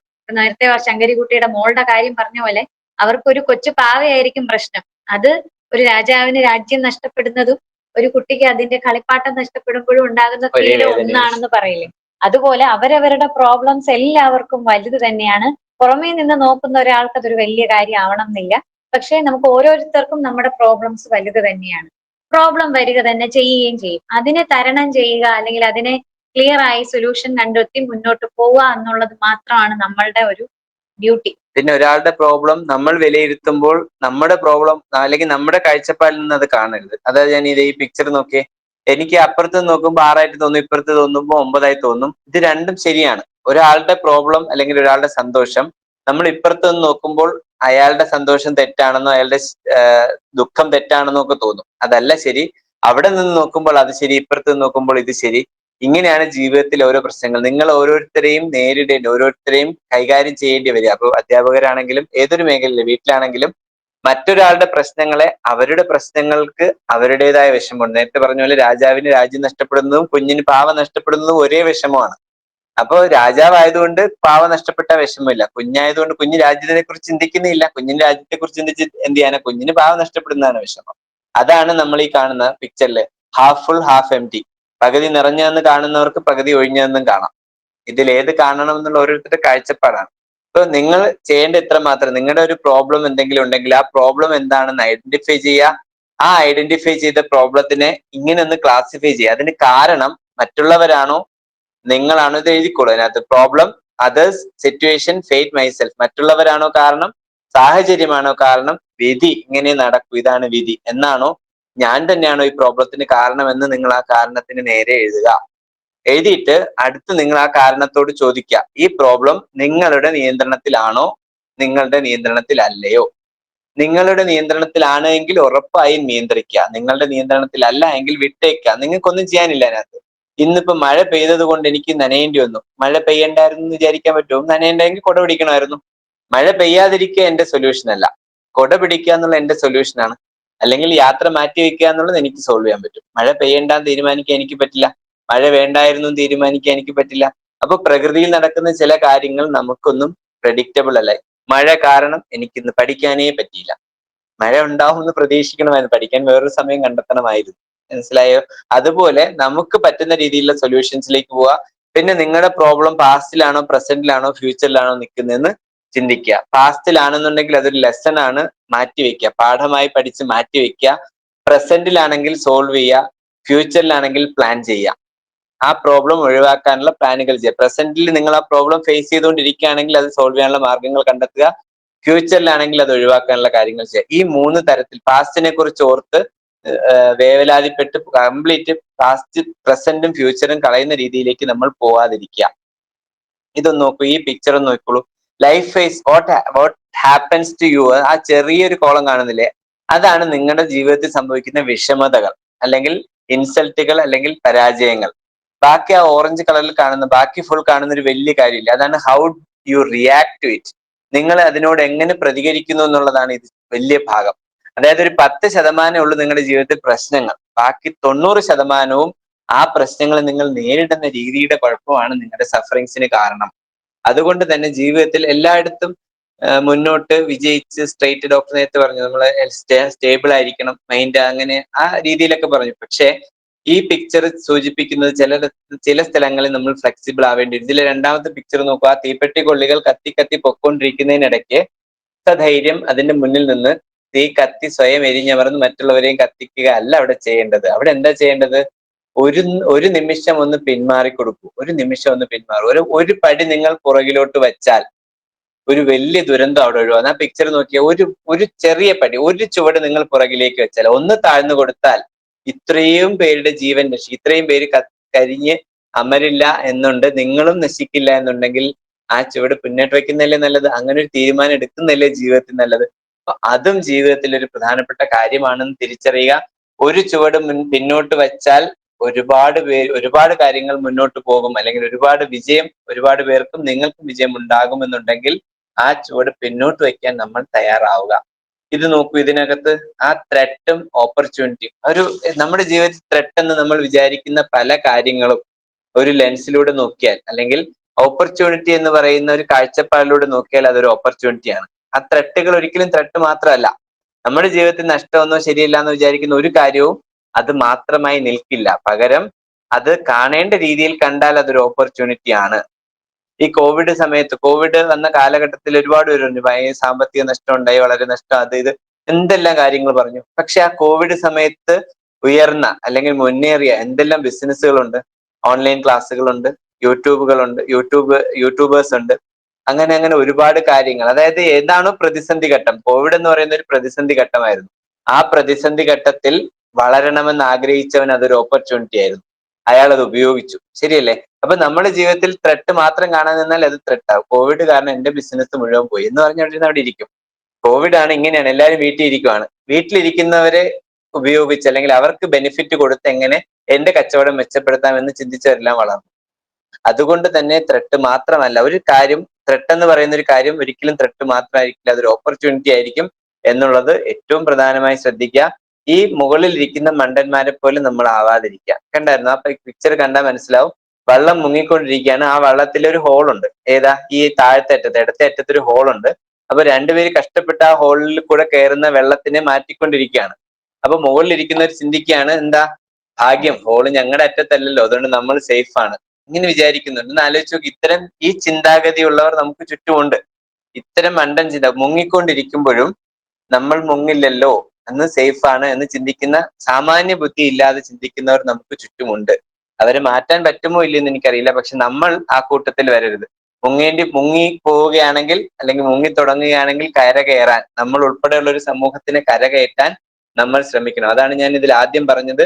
ഈ വികസിത രാജ്യം എന്നുള്ള സ്വപ്നം നമ്മൾ കാണുമ്പോഴും നമ്മുടെ മാനസികമായ ആരോഗ്യം ഇല്ല എങ്കിൽ ഈ സ്വപ്നത്തിന് അതൊരു തടസ്സമാണ്. അതിനകത്ത് ഓരോരുത്തർക്കും റോളുണ്ട്, നിങ്ങൾക്കും എനിക്കും, നമുക്ക് ഓരോരുത്തർക്കും റോളുണ്ട്. ഇപ്പൊ ഇത്രയും സമയം 1.5 മണിക്കൂർ ചെലവഴിക്കുന്നു, ഇതിനു വേണ്ടി പ്രിപ്പയർ ചെയ്യാൻ സമയം ചെലവഴിക്കുന്നു, ഈ വരുന്ന ഒരു മാസം എന്റെ മറ്റു പരിപാടികളെല്ലാം മാറ്റിവെച്ച് പ്രോഗ്രാമുകൾ പ്ലാൻ ചെയ്യുന്നു. എന്റെ ഒരു കമ്മിറ്റ്മെന്റ് ആണ്. ഞാൻ ഈ പറഞ്ഞ പോലെ ഞാൻ മാത്രം രക്ഷപ്പെട്ടിട്ട് കാര്യമില്ലല്ലോ. സൊസൈറ്റി മുങ്ങിപ്പോകുമ്പോൾ അല്ലെങ്കിൽ ഞാൻ മാത്രം രക്ഷപ്പെടുക അല്ലെങ്കിൽ കുറച്ചുപേർ രക്ഷപ്പെടുക എന്നുള്ളതല്ലല്ലോ. ഈ മാനസികമായിട്ടുള്ള ആരോഗ്യം നിലനിർത്താൻ ഈ 2023 ഒരു കണക്ക് പ്രകാരം 10% മുതൽ 37% വരെയാണ് ഇന്ത്യയിൽ മാനസികാരോഗ്യം കുറഞ്ഞവരുടെ കണക്ക്. അതായത് രോഗികൾ എന്ന് പറയുന്നില്ല, 37% എന്ന് പറയുമ്പോൾ ഒരുപക്ഷെ മാനസിക രോഗിയായിരിക്കില്ല. ഞാൻ ഈ പറഞ്ഞ പോലെ മാനസികമായി തൃപ്തരല്ലാത്തവർ, മാനസികമായി ആരോഗ്യമില്ലാത്തവരുടെ എണ്ണം 37%. അതായത് 10 പേരെടുത്താൽ 3.7, 4 പേരെങ്കിലും മാനസികമായി തൃപ്തരല്ലാത്തവരുണ്ട്. നമ്മൾ ഇവിടെ ഇപ്പൊ 50 പേരുണ്ടെങ്കിൽ അതിനകത്ത് ഒരു 20 പേരെങ്കിലും ഉണ്ട് എന്നുള്ളതാണ് കണക്ക്. ഒന്ന് ആലോചിച്ച് നോക്കി, വളരെ അലാമിംഗ് ആയിട്ടുള്ള കണക്കാണ്. ആ കണക്ക് നമുക്ക് ഭേദിച്ചേ പറ്റില്ല, അല്ലെങ്കിൽ അതിനെ കുറച്ചേ പറ്റൂ. അതിനുള്ള ശ്രമം നിങ്ങളുടെ എല്ലാവരുടെയും ഭാഗത്തു നിന്ന് ഉണ്ടാവണം. ഓരോരുത്തരുടെ ഫീൽഡിലും പറ്റും. എല്ലാവരും, നിങ്ങൾക്ക് ഓരോരുത്തർക്കും പറ്റും. ആ ഓരോരുത്തർക്കും പറ്റുന്ന അങ്ങനെ കാര്യം നിങ്ങൾ അവരവരുടെ മേഖലയിൽ നിന്ന് ചെയ്യുന്ന കാര്യങ്ങൾ നമ്മൾ അറിയിച്ചാൽ സന്തോഷം. നമ്മുടെ ഈ ആക്ടിവിറ്റികളുടെ കൂട്ടത്തിൽ നമ്മൾ അത് ഉൾപ്പെടുത്താം. ഗൈഡൻസ് വേണമെങ്കിൽ ചെയ്യാം. തീർച്ചയായും നിങ്ങളുടെ ഒരു ഇൻവോൾവ്മെന്റ്, ഒരു തരിയെങ്കിലും നിങ്ങളുടെ പ്രവൃത്തി ഇതിലേക്ക് ഉണ്ടാവണമെന്ന് അഭ്യർത്ഥിക്കാൻ, റിക്വസ്റ്റ് ചെയ്യാണ്. അതിനുവേണ്ട ഏതൊരു കാര്യവും ഈ മെയ് മന്ത് അതിനൊരു ശ്രമമായി എടുക്കുക. നിങ്ങളുടെ പ്രദേശത്ത്, നിങ്ങളുടെ പ്രൊഫഷണലിൽ, നിങ്ങളുടെ ഫീൽഡിൽ എവിടെയാണെങ്കിലും അതിനുവേണ്ടി നിങ്ങൾ ഒരു ചെറിയ ശ്രമമെങ്കിലും നടത്തുക. ഒരാളിലെങ്കിലും ഒരു മാനസികാരോഗ്യത്തിന്റെ സന്ദേശം എത്തിക്കാൻ കഴിഞ്ഞാൽ അതൊരു വലിയ കാര്യമാണ്. ഒരാളിൽ എത്തിക്കുക എന്ന് പറഞ്ഞാൽ ഒന്ന് ആലോചിച്ച് നോക്കി, 10ല് 4 പേർക്കുണ്ട്. അപ്പൊ ഒരാളിൽ എത്തിക്കുക എന്ന് പറഞ്ഞാൽ നിങ്ങളുടെ റോള് വളരെ വലുതാണ്. ആ 10ല് 4നെ 10നെ 3 കുറയ്ക്കുകയാണ് ഒരാളിലേക്ക് നിങ്ങൾ എത്തിയാൽ. അപ്പോൾ നിങ്ങൾ 10 പേരിൽ എത്തുവാണെങ്കിൽ അതൊരു വലിയ സംഖ്യയായി മാറും. അതുകൊണ്ട് തന്നെ ദയവായി അതിലേക്ക് വരിക.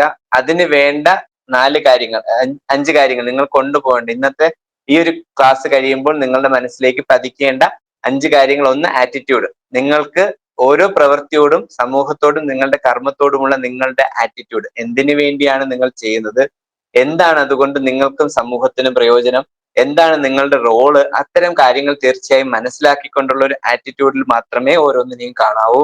രണ്ടാമത്തെ കാര്യം ഗ്രാറ്റിറ്റ്യൂഡ്. നിങ്ങൾ ഇന്ന് കുടിക്കുന്ന വെള്ളവും നിങ്ങൾ ഇന്ന് വസിക്കുന്ന ഭൂമിയും ഇന്നലെ ഉള്ളവർ സംരക്ഷിച്ചതാണ്. അതുകൊണ്ടാണ് നമുക്ക് അതുള്ളത്. നാളെയും അത് നിൽക്കണമെങ്കിൽ നമ്മൾ അതിനോട് നന്ദി ഉണ്ടാവണം. നാളെ ഉള്ളവർക്ക് നമ്മളോട് നന്ദി ഉണ്ടാവണം. ആ ഗ്രാറ്റിറ്റ്യൂഡ് നിലനിർത്തണം. നിങ്ങൾ നിങ്ങളായി മാറി, നമ്മൾ നമ്മളായി മാറി ഒരു സമൂഹത്തിന് നമ്മൾ കൊടുക്കുന്ന ഒരു ഗ്രാറ്റിറ്റ്യൂഡാണ് അതിനെ ആരോഗ്യത്തോടെ നിലനിർത്താൻ നമ്മുടെ കോൺട്രിബ്യൂഷൻ. അതുകൊണ്ട് എല്ലാത്തിനോടും നന്ദിയോടുകൂടി കാണുക. അതിനാണ് നിങ്ങൾ ചെയ്തുകൊണ്ടിരിക്കുന്ന ബ്രീത്ത് പോലും നന്ദിയോടെ കാണണം എന്ന് പറഞ്ഞത്. അതുകൊണ്ടാണ്. പിന്നെ നിങ്ങൾ നിങ്ങളെ സ്നേഹിക്കുക. അതല്ല നിങ്ങൾക്ക് ആരെയും സ്നേഹിക്കാൻ പറ്റില്ല എന്നുള്ള 100% ഉറപ്പാണ്. നിങ്ങൾ അവരവനെ സ്നേഹിക്കാത്ത ഒരാൾക്ക് വേറൊരാളെ സ്നേഹിക്കാൻ കഴിയില്ല. തെറ്റാണ്. ഞാൻ എന്റെ ജീവിതം മറന്ന് മറ്റുള്ളവരെ സ്നേഹിച്ചു, വെറുതെയാണ്, സാധിക്കില്ല. നിങ്ങൾക്ക് നിങ്ങളുടെ ജീവിതം മറന്ന് മറ്റൊരാളെ ആത്മാർത്ഥമായി സ്നേഹിക്കാൻ പറ്റില്ല. നിങ്ങൾക്ക് നിങ്ങളെ സ്നേഹിച്ച് കഴിഞ്ഞേ മറ്റൊരാളെ സ്നേഹിക്കാൻ കഴിയൂ. നിങ്ങൾ ഉണ്ടെങ്കിലേ മറ്റൊരാളെ സഹായിക്കാൻ കഴിയൂ. അതുകൊണ്ട് നിങ്ങൾ നിങ്ങളായിരിക്കുക. സെൽഫ് കെയർ, അവനവന്റെ ആരോഗ്യം, അവനവന്റെ മാനസികമായി ശാരീരികമായ ആരോഗ്യം നിലനിർത്തിക്കൊണ്ട് തന്നെ മുന്നോട്ട് പോവുക. റെസ്പെക്ട്, നിങ്ങൾ നിങ്ങളെ ബഹുമാനിച്ചു നോക്കൂ. മറ്റുള്ളവർ നിങ്ങളെ ബഹുമാനിക്കണമെന്ന് ആഗ്രഹിക്കണ്ട, അത് അവരുടെയാണ്. നിങ്ങളെ വേറൊരാൾ ബഹുമാനിക്കണോ വേണ്ടത് അവരാണ് തീരുമാനിക്കേണ്ടത്. പക്ഷെ നിങ്ങളെ ബഹുമാനിക്കണം, നിങ്ങൾ നിങ്ങളെ ബഹുമാനിക്കണമെന്ന് നിങ്ങൾക്ക് തീരുമാനിക്കാം. അതുകൊണ്ട് തീർച്ചയായും ആ ഒരു രീതിയിലേക്ക് പോവുക. എല്ലാം ബാലൻസിൽ കൊണ്ടുപോവുക. ജീവിതത്തിൽ എല്ലാം വേണം. ഞാൻ നേരത്തെ പറഞ്ഞ പോലെ വർക്കും ലൈഫും എല്ലാം, ജോലിക്ക് വേണ്ടി ജീവിതത്തെ ഒഴിഞ്ഞു മാറ്റിവെക്കാതിരിക്കുക, ജീവിതത്തിന് വേണ്ടി ജോലിയെ മാറ്റിവെക്കാതിരിക്കുക. എല്ലാം വേണം. നേരത്തെ പറഞ്ഞ പോലെ emotional, physical, spiritual and materialistic happiness ഉറപ്പായും ജീവിതത്തിൽ ഉണ്ടാവണം. അത് ഉണ്ടാവണമെങ്കിൽ നമ്മൾ അതിനു വേണ്ടി ശ്രമിക്കണം. അതെല്ലാം അതിൻ്റെതായ തലങ്ങളിൽ സന്തോഷം നൽകുന്നു നമ്മൾ തിരിച്ചറിയണം. മെറ്റീരിയലിസ്റ്റിക് ഒന്നും വേണ്ട, എനിക്ക് ഭൗതികമായ ഒരു സുഖവും വേണ്ട എന്നൊന്നും ആഗ്രഹിച്ചിട്ട് കാര്യമില്ല. ഭൗതികമായ സുഖം സന്തോഷം നൽകുന്നുണ്ട്, സ്വീകരിക്കൂ. എത്തിക്കലായിരിക്കണം. ഈ ഭൗതികമായ സുഖം നമ്മൾ ഉപയോഗിക്കുന്നത് നാളെ ഒരു തലമുറയ്ക്കും ഭൗതികമായി ആസ്വദിക്കാൻ നമ്മൾ കൊടുക്കണം. നമ്മൾ കടപ്പെട്ടിരിക്കുന്നു. ആ ഗ്രാറ്റിറ്റ്യൂഡോടുകൂടി കാണുക എന്നുള്ളതാണ് നമ്മൾ ഇതിനകത്ത് ചെയ്യേണ്ട ഏറ്റവും പ്രധാനപ്പെട്ട കാര്യം. ഞാൻ പറയാൻ ഉദ്ദേശിച്ച കാര്യങ്ങൾ കൺവേ ചെയ്യപ്പെട്ടു എന്ന് പ്രതീക്ഷിക്കുന്നു. കാരണം അത്രയും മനസ്സിലാക്കാൻ കഴിയുന്ന ഒരു ഓഡിയൻസ് ആണെന്ന് വളരെ വ്യക്തമാണ്. വളരെ ബോധപൂർവം തന്നെയാണ് സംസാരിച്ചത്. തീർച്ചയായും നിങ്ങളിലൂടെ ഒരുപാട് പേരിൽ ഇത് എത്തും എന്നുള്ള ഉറപ്പുണ്ട്. അതിന് നിങ്ങളുടെ ഓരോരുത്തരുടെയും ശ്രമം ഉണ്ടാവണം. നിങ്ങളാൽ കഴിയുന്ന സ്ഥലങ്ങൾ നിങ്ങൾ ചെയ്യുക. ഡോക്ടർമാർ അവരവരുടെ സ്ഥലങ്ങളിൽ ഒരു ചെറിയ യൂണിറ്റിലെങ്കിലും ചെയ്യുക. ഓൺലൈൻ ചെയ്യാൻ പറ്റുമെങ്കിൽ ഓൺലൈൻ ചെയ്യുക. 15 മിനിറ്റ് ചെയ്താലും കുഴപ്പമില്ല. 15 മിനിറ്റ് 20 മിനിറ്റ് ഒറ്റ പോയിന്റ് എടുത്താൽ ഒരു ലഹരിയോ, ജീവിതമാണ് ലഹരി, അല്ലാതെ പുകയും മദ്യവും അല്ല ലഹരി. ജീവിതം ലഹരിയാക്കാൻ പഠിപ്പിക്കൂ.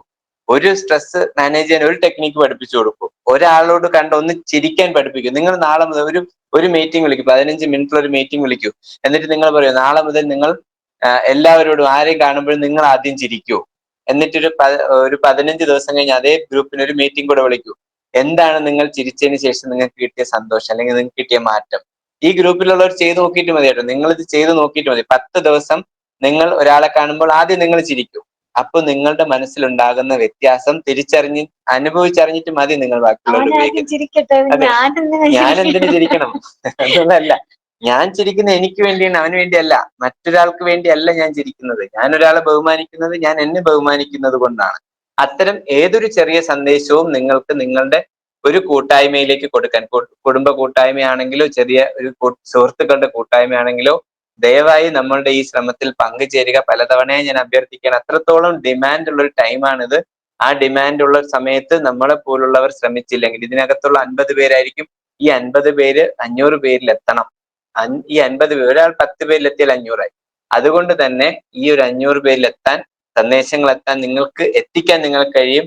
എത്തുന്നത് വഴി നിങ്ങൾ ഒരു രാജ്യത്തിന് നൽകുന്ന അല്ലെങ്കിൽ ലോകത്തിന് നൽകുന്ന സംഭാവന വളരെ വലുതാണ്. എന്തുകൊണ്ട് വളരെ വലുതെന്ന് ഞാൻ പറഞ്ഞു, കണക്ക് പറഞ്ഞു. 100ൽ 37, 10 എടുക്കുമ്പോൾ അത് 3.7, അതായത് 4 പേര്. ആ 4 പേരെന്ന് പറയുന്നത് ഒരു വലിയ കണക്കാണ്. അതിനകത്ത് നിങ്ങൾ ഒരാളിൽ നിങ്ങൾ എത്തിച്ചാലും അതൊരു വലിയ കോൺട്രിബ്യൂഷൻ ആണ്. തീർച്ചയായും അതിലേക്ക് എത്തണം. വിശ്വ ആയുർവേദ പരിഷത്തിന്റെയും ആര്യധാര ആയുർനികേതന്റെയും ലക്ഷ്യം അതാണ്, ഈ ഒരു മെന്റൽ ഹെൽത്ത് അവയർനെസ് മന്തിലൂടെ. അതുകൊണ്ട് തന്നെ അതിലേക്ക് നിങ്ങൾ ഓരോരുത്തരുടെയും പങ്കാളിത്തം ക്ഷണിക്കുകയാണ്. ഇതിനകത്ത് എന്തെങ്കിലും അഭിപ്രായങ്ങളുണ്ടെങ്കിലോ സംശയങ്ങളുണ്ടെങ്കിലോ ചോദിക്കാൻ സമയം തീരാറായ 5 മിനിറ്റോടെ ഉണ്ട്, ചോദിക്കാം. നമസ്തേ സാർ. നമസ്തേ സാർ.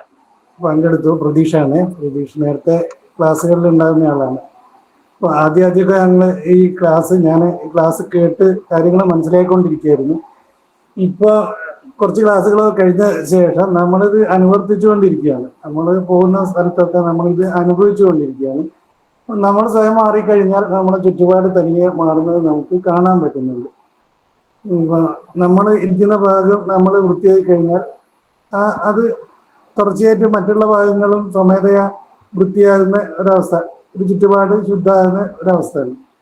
അതേപോലെ നമ്മൾ ചിരിച്ചു കഴിഞ്ഞാൽ സ്വാഭാവികമായിട്ടും ആളുകൾ നമ്മളോട് നമുക്ക് കാണാൻ പറ്റും. നമ്മൾ ഒരാളോട് ചിരിച്ചു കഴിഞ്ഞാൽ തീർച്ചയായിട്ടും മറ്റുള്ളവർ നമ്മളോട് ചിരിക്കും.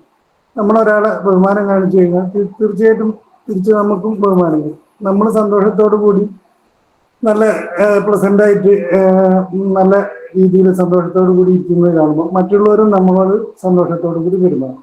നമ്മൾ ദേഷ്യപ്പെട്ടാണ് സംസാരിക്കുന്നത്, തീർച്ചയായിട്ടും അവരെ മുഖത്തും ആ ദേഷ്യം കണ്ടിരിക്കും. നമുക്കൊരു ദുഃഖമാണ് വരുന്നതെങ്കിൽ തീർച്ചയായിട്ടും അയാൾക്ക് പേഴ്സണലി ദുഃഖം ഇല്ലെങ്കിൽ പോലും നമ്മൾ ദുഃഖം കണ്ടുകൊണ്ട് ഒരാൾ കയറി വരുമ്പോൾ അയാളെ മുഖം ഡൗൺ ആവും. അത് ചിരിക്കാനൊന്നും തോന്നില്ല. അതേപോലെ ഈ ഒരു രീതിയിൽ നമ്മൾ ഈ കാര്യങ്ങളെ മനസ്സിലാക്കി നമ്മൾ അനുഭവിച്ചുകൊണ്ട് നിൽക്കുകയാണ്. വളരെ പോസിറ്റീവായിട്ട് തോന്നുന്നുണ്ട്. ഇപ്പോൾ കഴിഞ്ഞ ദിവസം ഞാൻ തൃശ്ശൂർ ഒരു പരിപാടിക്ക് വന്നിട്ടുണ്ടായിരുന്നു. നമ്മുടെ ഒരു സംഘടനേൻ്റെ ഒരു ഇതിലായിരുന്നു. ഒരു 12 മണിയായി ഞാൻ അവിടെ എത്തിപ്പെടാൻ. വളരെ പ്രയാസപ്പെട്ട എല്ലാം ബസ്സിനെല്ലാം വന്നെത്തി. പക്ഷേ എന്താ അവിടെ എത്തിപ്പെട്ടപ്പോൾ ഞാൻ ആദ്യമായിട്ട് കാണുന്ന ആളുകളാണെങ്കിൽ പോലും പലരും എനിക്ക് മുന്നേ പരിചയമുള്ളതുപോലെ എന്നോട് പെരുമാറുന്നതായിട്ട് എനിക്ക് തോന്നി. കാരണം നമ്മൾ അങ്ങനെ അങ്ങോട്ട് പെരുമാറുന്നതുകൊണ്ടായിരിക്കാം.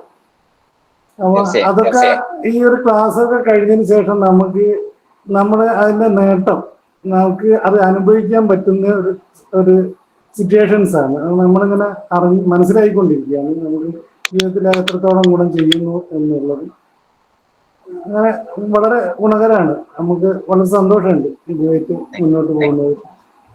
നമസ്കാരം. ആര്യധാര വീണ്ടും നമ്മളുടെ മുന്നിൽ വരുമ്പോൾ നമ്മൾക്ക് എത്രമാത്രം സന്തോഷമാണ് തോന്നുന്നറിയില്ല. ഈ കുടുംബത്തിനെ വീണ്ടും ചേർക്കാനുള്ള പുതിയ നൂല് ഒന്നും കൂടെ ഉണ്ടായി വരട്ടെ എന്നുള്ള പ്രാർത്ഥനയുണ്ട്. സാറേ, നമസ്തേ സാർ. നമസ്തേ. ഈ മെന്റൽ ഹെൽത്തുമായി ബന്ധപ്പെട്ടിട്ടുള്ള ക്ലാസ് വരുമ്പോൾ എത്രയൊക്കെ ശ്രമിച്ചാലും സന്തോഷം വരാത്ത കുറെ ഹോർമോൺസിന്റെ പ്രശ്നങ്ങളും കൂടെ ഉള്ള ആൾക്കാരില്ലേ? അപ്പൊ അവരെ നമ്മൾ എങ്ങനെ കൈകാര്യം ചെയ്യും? ഇത് 2 രീതിയിലാണ് ഇത് കണക്ട് ചെയ്യാൻ പറ്റുന്നത്. ഒന്നെന്ന് പറയുന്നത് ഹോർമോൺ പ്രോബ്ലംസ് കറക്റ്റ് ചെയ്യാൻ പറ്റുന്ന ഹോർമോൺ തെറാപ്പികളോ അങ്ങനെ എന്തെങ്കിലും വഴി കറക്റ്റ് ചെയ്യാൻ പറ്റുന്നതാണെങ്കിൽ ആ വഴി ചെയ്യാം. പിന്നെ ഈ പറഞ്ഞ ഹോർമോണുകളുടെ പ്രശ്നം മനസ്സിന് അതിജീവിക്കാൻ കഴിയുന്നതേ ഉള്ളൂ. അത്രത്തോളം ശ്രമിക്കുകയാണെങ്കിലും അത്രത്തോളം പവർഫുൾ ആണെന്നുണ്ടെങ്കിലും അതിജീവിക്കാൻ കഴിയും. 100% എല്ലാ ഹോർമോൺ പ്രശ്നങ്ങളും മാനസികമായ അല്ലെങ്കിൽ മൈൻഡിന് കറക്റ്റ് ചെയ്യാൻ പറ്റും എന്നല്ല. പക്ഷെ ഒരു പരിധി വരെ നല്ലൊരു വ്യത്യാസം ഉണ്ടാക്കാൻ മനസ്സിന് കഴിയും. അതൊന്നും ശ്രദ്ധിക്കാതെ, അതായത് ഹോർമോണുകളെ ഒന്നും ചിന്തിക്കാതെ പർപ്പസ്ഫുള്ളി ആദ്യം മെക്കാനിക്കലി കുറെ ക്രിയകൾ ചെയ്യുക. അതായത് ഈ പറഞ്ഞ മെഡിറ്റേഷൻ ഒന്നും ചുമ്മാ വെറുതെ ഇരുന്ന് ഫോക്കസ് ചെയ്യാൻ ഒരു പക്ഷേ പറ്റിയെന്ന് വരില്ല. അങ്ങനെയുള്ളവർക്ക് വേണ്ടിയുള്ള മെഡിറ്റേഷൻ രീതികളുണ്ട്. 1 പോയിന്റ് മെഡിറ്റേഷൻ, ഒരു കാര്യത്തെ ഫോക്കസ് ചെയ്ത് ചെയ്യുക, നമ്പർ, ചാണ്ടിങ്, മന്ത്ര, അങ്ങനെയുള്ള കാര്യങ്ങളൊക്കെ കുറെ രീതികളുണ്ട്. അതിലേക്ക് കൂടെ ശ്രമിച്ച് നേരെ മൈൻഡിലേക്ക് ഫോക്കസ് ചെയ്ത് കഴിഞ്ഞാൽ മൈൻഡ് കാമായി കഴിയുമ്പോൾ ഹോർമോണുകൾ ഒരു പരിധിവരെ കറക്റ്റഡ് ആവും. പിന്നെ കൂടെ ചികിത്സകളും, ഹോർമോൺ അത്രത്തോളം വ്യത്യാസപ്പെട്ടിരിക്കുന്നതാണെങ്കിൽ ചികിത്സകളും വേണം.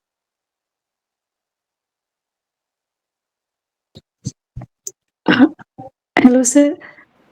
പറയൂ സർ, ഞാൻ എൻ്റെ ഒരു പേഴ്സണൽ എക്സ്പീരിയൻസ് പറയാൻ ആഗ്രഹിക്കുകയാണ്. ഈ ഹോർമോണൽ കാര്യം പറഞ്ഞതുകൊണ്ട്, കാരണം പോസ്റ്റ് പാർട്ടം ഡിപ്രഷൻ അങ്ങനെ കുറെ കാര്യങ്ങൾ ഉണ്ടല്ലോ ഹോർമോണൽ സംബന്ധമായിട്ട്. അങ്ങനെയൊക്കെ ഒരു സിറ്റുവേഷനിൽ എനിക്കുണ്ടായിരുന്നു പാസ്റ്റില്.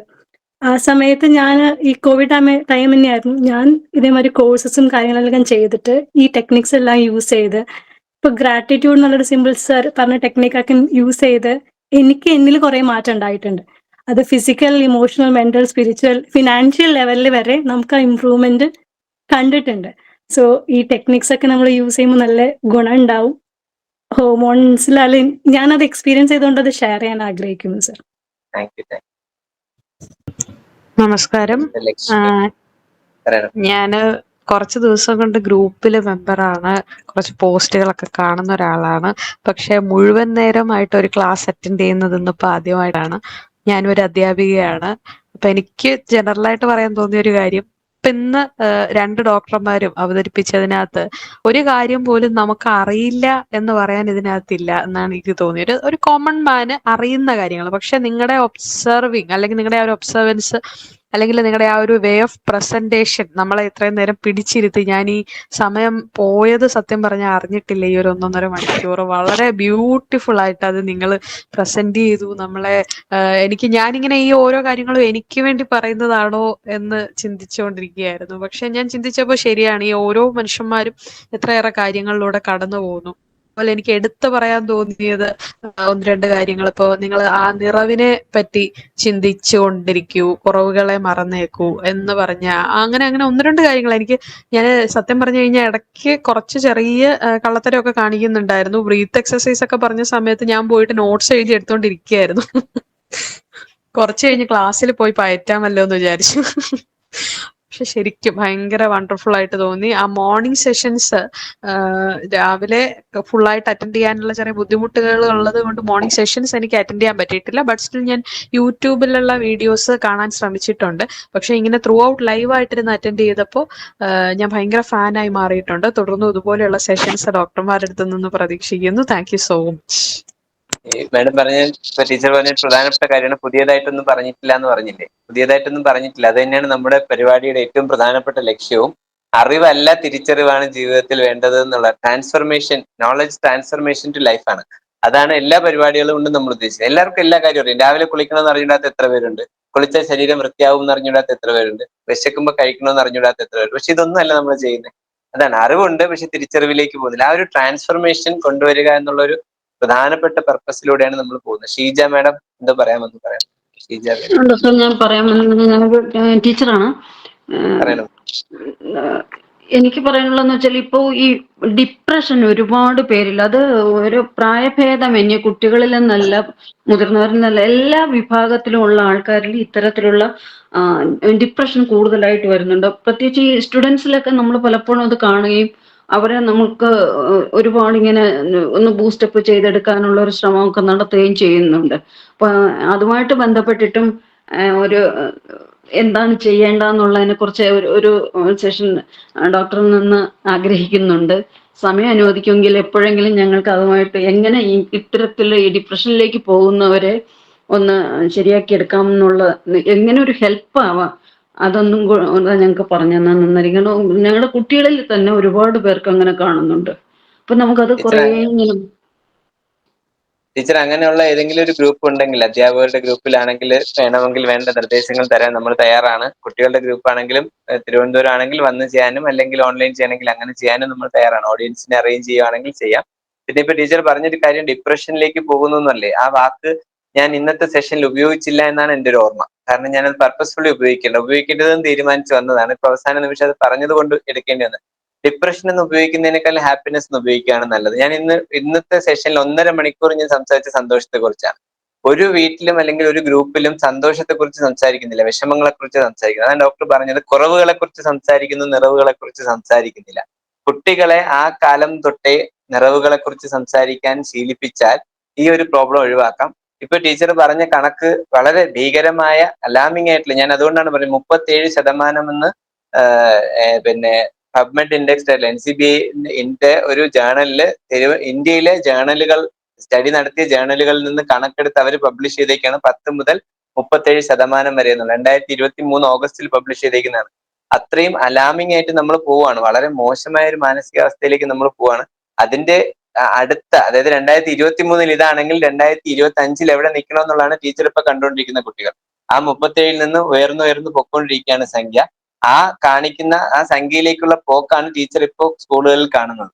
അത് നമ്മൾ എവിടെ നിന്ന് തടയാൻ പറ്റുമോ, ഏതൊക്കെ മേഖലകളിൽ നമുക്ക് എന്തൊക്കെ ചെയ്യാൻ പറ്റുമോ അതെല്ലാം നമ്മൾ ചെയ്യണം. അധ്യാപകരുടെ ഭാഗത്ത് നിന്ന് ചെയ്യണം. അതിന് ഞാൻ നേരത്തെ പറഞ്ഞാൽ നമ്മൾ ഹെൽത്തി ആയിരിക്കണം. അധ്യാപകർക്ക് ഒരുപാട് വിഷമങ്ങളാവും, വീട്ടിലെ കാര്യങ്ങൾ, സ്കൂളിലെ കാര്യങ്ങൾ, അതർ ഡ്യൂട്ടികൾ, ഇങ്ങനെയൊക്കെ ഒരുപാട് വിഷമങ്ങൾ കാണും, അല്ലെങ്കിൽ ടെൻഷനുകൾ കാണും. അപ്പോൾ അതെല്ലാം നമ്മൾ അതിജീവിച്ച് കുട്ടികളെയും ആ ടെൻഷൻസ് അതിജീവിക്കാൻ, പ്രഷറുകൾ അതിജീവിക്കാൻ പഠിപ്പിക്കണം. ഒരു കാര്യം. പിന്നെ ഈ ഡിപ്രഷൻ, ഞാൻ ഇന്നലത്തെ മെഡിക്കൽ ഡോക്ടേഴ്സിന് വേണ്ടി, പ്രൊഫഷണൽസിന് വേണ്ടി ഒരു ക്ലാസ് എടുത്തതിൽ പറഞ്ഞു. പിന്നെ നമ്മൾ ഈ മിന്നുന്നതെല്ലാം പൊന്നല്ല എന്ന് പറയുന്ന ചൊല്ല് പറഞ്ഞിട്ടാണ് ഞാനത് പറഞ്ഞത്. എല്ലാ മാനസിക രോഗങ്ങളും ഡിപ്രഷൻ അല്ല. എല്ലാ മാനസിക രോഗങ്ങളും ഡിപ്രഷൻ ആണെന്ന് പൊതുജനങ്ങൾ, സാധാരണക്കാർ വിലയിരുത്തുന്നു. ഒരുപക്ഷെ ഇതിലോട്ട് എക്സ്പേർട്ട് അല്ലാത്ത മെഡിക്കൽ പ്രൊഫഷണൽസ് പോലും അതിനെ ഡിപ്രഷൻ എന്ന് വിലയിരുത്തുന്നു. വളരെ സൂക്ഷിച്ച് കൈകാര്യം ചെയ്യേണ്ട ബിഹേവിയറൽ അബ്നോർമാലിറ്റികളും ഒക്കെ, തോട്ട് അബ്നോർമാലിറ്റികളും ഒക്കെ ഇതിനകത്ത് ഡിപ്രഷൻ എന്ന് പറഞ്ഞ് സിംപ്ലിഫൈ ചെയ്ത് ഒരു പക്ഷേ പോകുന്നുണ്ടാവും. അതും ശ്രദ്ധിക്കണം. അത്തരം നമ്മൾ നിങ്ങളുടെ കയ്യിൽ, അല്ലെങ്കിൽ ഒരു സാധാരണ ടീച്ചറിനോ അല്ലെങ്കിൽ സാധാരണക്കാരുടെ കയ്യിൽ നിൽക്കാത്തത് നിയറസ്റ്റ് സ്കൂളുകൾക്കും സൈക്കോളജിസ്റ്റ് ഉണ്ടാവും, തീർച്ചയായും എത്തിക്കുക. അതുവഴി ഒരാളെ മാത്രമല്ല നിങ്ങൾ രക്ഷിക്കുന്നത്. നമ്മൾ രക്ഷിക്കുന്നത് ഒരു കുടുംബത്തെയോ അല്ലെങ്കിൽ വരുന്നത് തലമുറയോ ആണ് രക്ഷിക്കുന്നത്. ആ ഒരു കുട്ടിയെ മാറ്റിയാൽ രക്ഷപ്പെടുന്ന ഒരു വലിയൊരു ഗ്രൂപ്പാണ് രക്ഷപ്പെടുന്നത്. അതുകൊണ്ട് നമ്മൾ തീർച്ചയായും ചെയ്യണം. ടീച്ചർ ഏത് രീതിയിലാണോ പ്ലാൻ ചെയ്യുന്നത് ചെയ്തോളൂ. ഞങ്ങളെ കൊണ്ട് പറ്റുന്ന സഹായത്തിന് ഞങ്ങളും തയ്യാറാണ്. ഞാൻ പറഞ്ഞല്ലോ, ഞങ്ങളുടെ ലക്ഷ്യം ഇത് സാമൂഹികമായി ഇത് ആരോഗ്യം എത്തുക എന്നുള്ളതാണ് ലക്ഷ്യം. ഈ ലക്ഷ്യത്തിലേക്ക് ആരുടെ കൂടെ, നിങ്ങളെ പോലെ നല്ല ലക്ഷ്യം വെക്കുന്ന ആരുടെ കൂടെ നിൽക്കാൻ ഞങ്ങൾ തയ്യാറാണ്. ഡോക്ടർ, ഞാൻ തിരുവനന്തപുരം ഡയറ്റിന്റെ പ്രിൻസിപ്പളാണ്. പ്രസന്ന ടീച്ചറിന്റെ കൂടെ വർക്ക് ചെയ്തിരുന്നതാണ്. ഷിജ എന്നാണ് എന്റെ പേര്. ഞങ്ങൾക്കിപ്പോ ഈ ഇത്തരം ഒരു പ്രശ്നം കൈകാര്യം ചെയ്യുമ്പോൾ നമ്മളിങ്ങനെ ചോദിച്ച് ചെല്ലുമ്പോഴത്തേക്കും വാസ്തവത്തിൽ ഉള്ളി തൊലിച്ചതുപോലെ ഉള്ളിൽ ഒന്നും ഉണ്ടാവില്ല ഇതിനൊരു റീസൺ. നിസ്സാരമായ അങ്ങനെ തന്നെയാ പോകുന്നത്. അതായത് സന്തോഷിക്കാൻ അറിയില്ല, അത് തന്നെയാണ് ഏറ്റവും വലിയ പ്രശ്നം. സന്തോഷിക്കാൻ അറിയില്ല എന്നുള്ളത് കൊണ്ടാണ് വിഷമത്തിലേക്ക് പോകുന്നത്. നമ്മൾ ഇന്നത്തെ സെഷനിൽ ഉദ്ദേശിച്ചത് മുഴുവൻ എങ്ങനെ സന്തോഷിക്കാം എന്നാണ്. ഇതേ രീതിയിൽ കൈകാര്യം, വിഷമങ്ങൾ എന്ത് എന്ന് ചോദിക്കാതിരിക്കുക. എന്ത് വിഷമം എന്ന് വെച്ചാൽ ഒന്നുമില്ല വിഷമം. സന്തോഷിക്കാൻ ഇതൊക്കെയാ വഴികളെന്ന് പറഞ്ഞു കൊടുക്കുക. ചെറിയൊരു കാഴ്ചപ്പാടിലെ വ്യത്യാസം. വിഷമവും സന്തോഷം, ഹാഫ് ഫിൽഡ് ഹാഫ് എംപ്റ്റി എന്ന് ഞാൻ ഗ്ലാസ് കാണിച്ചില്ലേ, അതുപോലെ അവര് കാണുന്നത് പകുതി ഒഴിഞ്ഞ ഗ്ലാസ് ആണ്. ടീച്ചർ കാണിച്ചു കൊടുക്കേണ്ടത് പകുതി നിറഞ്ഞ ഗ്ലാസ് ഇനിയും നിറയ്ക്കാനുള്ളതാണ്. ആ വ്യത്യാസമുണ്ട്. അവര് കാണുന്നത് പകുതി ഒഴിഞ്ഞതാണ്, ഒഴിഞ്ഞുകൊണ്ടിരിക്കും എന്നാണ് അവർ കാണാൻ പോകുന്നത്. പക്ഷെ ടീച്ചറെ സംബന്ധിച്ചിടത്തോളം കാണിച്ചു കൊടുക്കേണ്ടത് പകുതി നിറഞ്ഞു, നീ ഇതുവരെ പകുതി നിറച്ചു, ഇനിയും നിറയ്ക്കാൻ നിന്നെ കൊണ്ട് പറ്റും എന്നുള്ളതാണ്. ആ ഒരു വ്യത്യാസം നമ്മൾ കൊടുക്കുമ്പോൾ മാറ്റിയാൽ മതി. വിഷമങ്ങളെ കുറിച്ച് ചർച്ച ചെയ്യാൻ അവർക്ക് പറയാനുള്ള പറഞ്ഞോട്ടെ. വിഷമങ്ങളെ കൂടുതൽ പോക്ക് ചെയ്ത് അതിലേക്ക് ചർച്ചകൾ കൊണ്ടുപോകാതിരിക്കുകയാണ് നല്ലതെന്ന് തോന്നുന്നു. ഇത്തരം കാര്യങ്ങൾ, സിമ്പിൾ ആയിട്ടുള്ള കാര്യങ്ങൾ. Okay doctor, thank you very much. Teacher, നമുക്ക് സമയം പ്രതീക്ഷിച്ചെന്നും വൈകി. വൈൻഡപ്പ് ആവോ? കൃഷ്ണപ്രഭ മാഡം 2 വാക്ക് പറഞ്ഞ് ഒന്ന് വൈൻഡപ്പ് ചെയ്താൽ സന്തോഷം. മാഡം പോയോ?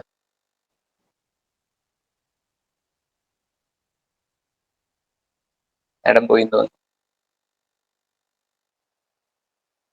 അപ്പൊ നമുക്ക് ഇന്നത്തെ സെഷൻ നിർത്തിയാലോ? ഉണ്ടോ മാഡം? ഉണ്ടോ? മാഡം വളരെ സമയം ഒരുപാട് വൈകിയോണ്ട് ആണ്. എന്തായാലും മാഡത്തിന്റെ 2 വാക്കുകളിലൂടെ പറഞ്ഞു നിർത്തണമെന്ന് ആഗ്രഹിക്കുന്നു. ഞാൻ ഒരിക്കലും അങ്ങനെ ഇറങ്ങി പോവില്ല. ഞാൻ എല്ലാത്തിനും I maintain my own notes അറിയാലോ, അതെല്ലാം അറിയാം. നമ്മൾ റിപ്പീറ്റ് ചെയ്ത ചില കാര്യങ്ങൾ ഉണ്ടെങ്കിലും, ബിക്കോസ് ഡോക്ടർ നിങ്ങൾ രണ്ടാളും പറയുമ്പം ഒരുപാട് കാര്യങ്ങൾ നമ്മുടെ എവറിഡേ ലൈഫിൽ ചേഞ്ച് ചെയ്യാനുള്ളതുണ്ട്, പഠിക്കാനുണ്ട്, ഓർമ്മിക്കാനുണ്ട്. ഈ അറിവുണ്ട്, പക്ഷെ തിരിച്ചറിവില്ല എന്ന് പറയുന്നത് തന്നെ കേൾക്കും തോറും ശരിക്കും പറഞ്ഞാൽ തിരിച്ചറിയാനുള്ള ഒരു കാര്യം തന്നെയാണ്. എന്താണ് നമ്മൾ അറിയുന്നത്, എന്താണ് തിരിച്ചറിയാത്തത് എന്നുള്ളത്. പിന്നെ ഇപ്പൊ ടീച്ചർ പറഞ്ഞതുപോലെ ഡിപ്രഷന്റെ കാര്യം പറഞ്ഞു, ഡോക്ടർ പറഞ്ഞു പേഴ്സണാലിറ്റി ഡിസോർഡേഴ്സിന്റെ കാര്യം പറഞ്ഞു. ഇതൊക്കെ ശരിക്കും പറഞ്ഞാൽ എനിക്കിപ്പോ തോന്നാറുള്ളത് ഏറ്റവും കൂടുതൽ ഇന്റർവെൻഷൻ ചെയ്യാനുള്ളത് സൈക്കോളജിസ്റ്റ് ആണെന്നാണ്. അപ്പം അത് അല്ലേ? ഒരുപാട് ഞാനിപ്പം ഒരു പ്രത്യേക സാഹചര്യത്തിൽ കുറെ കുട്ടികളുമായിട്ട് ഇടപെടുന്നുണ്ട്, കൊച്ചു കുട്ടികളുമായിട്ട് പല സ്ഥലങ്ങളിൽ.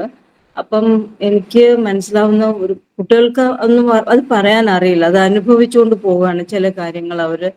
അപ്പൊ അത് ഫാമിലിയിലുള്ള സാഹചര്യങ്ങളും മറ്റു പലതും ഉണ്ട്.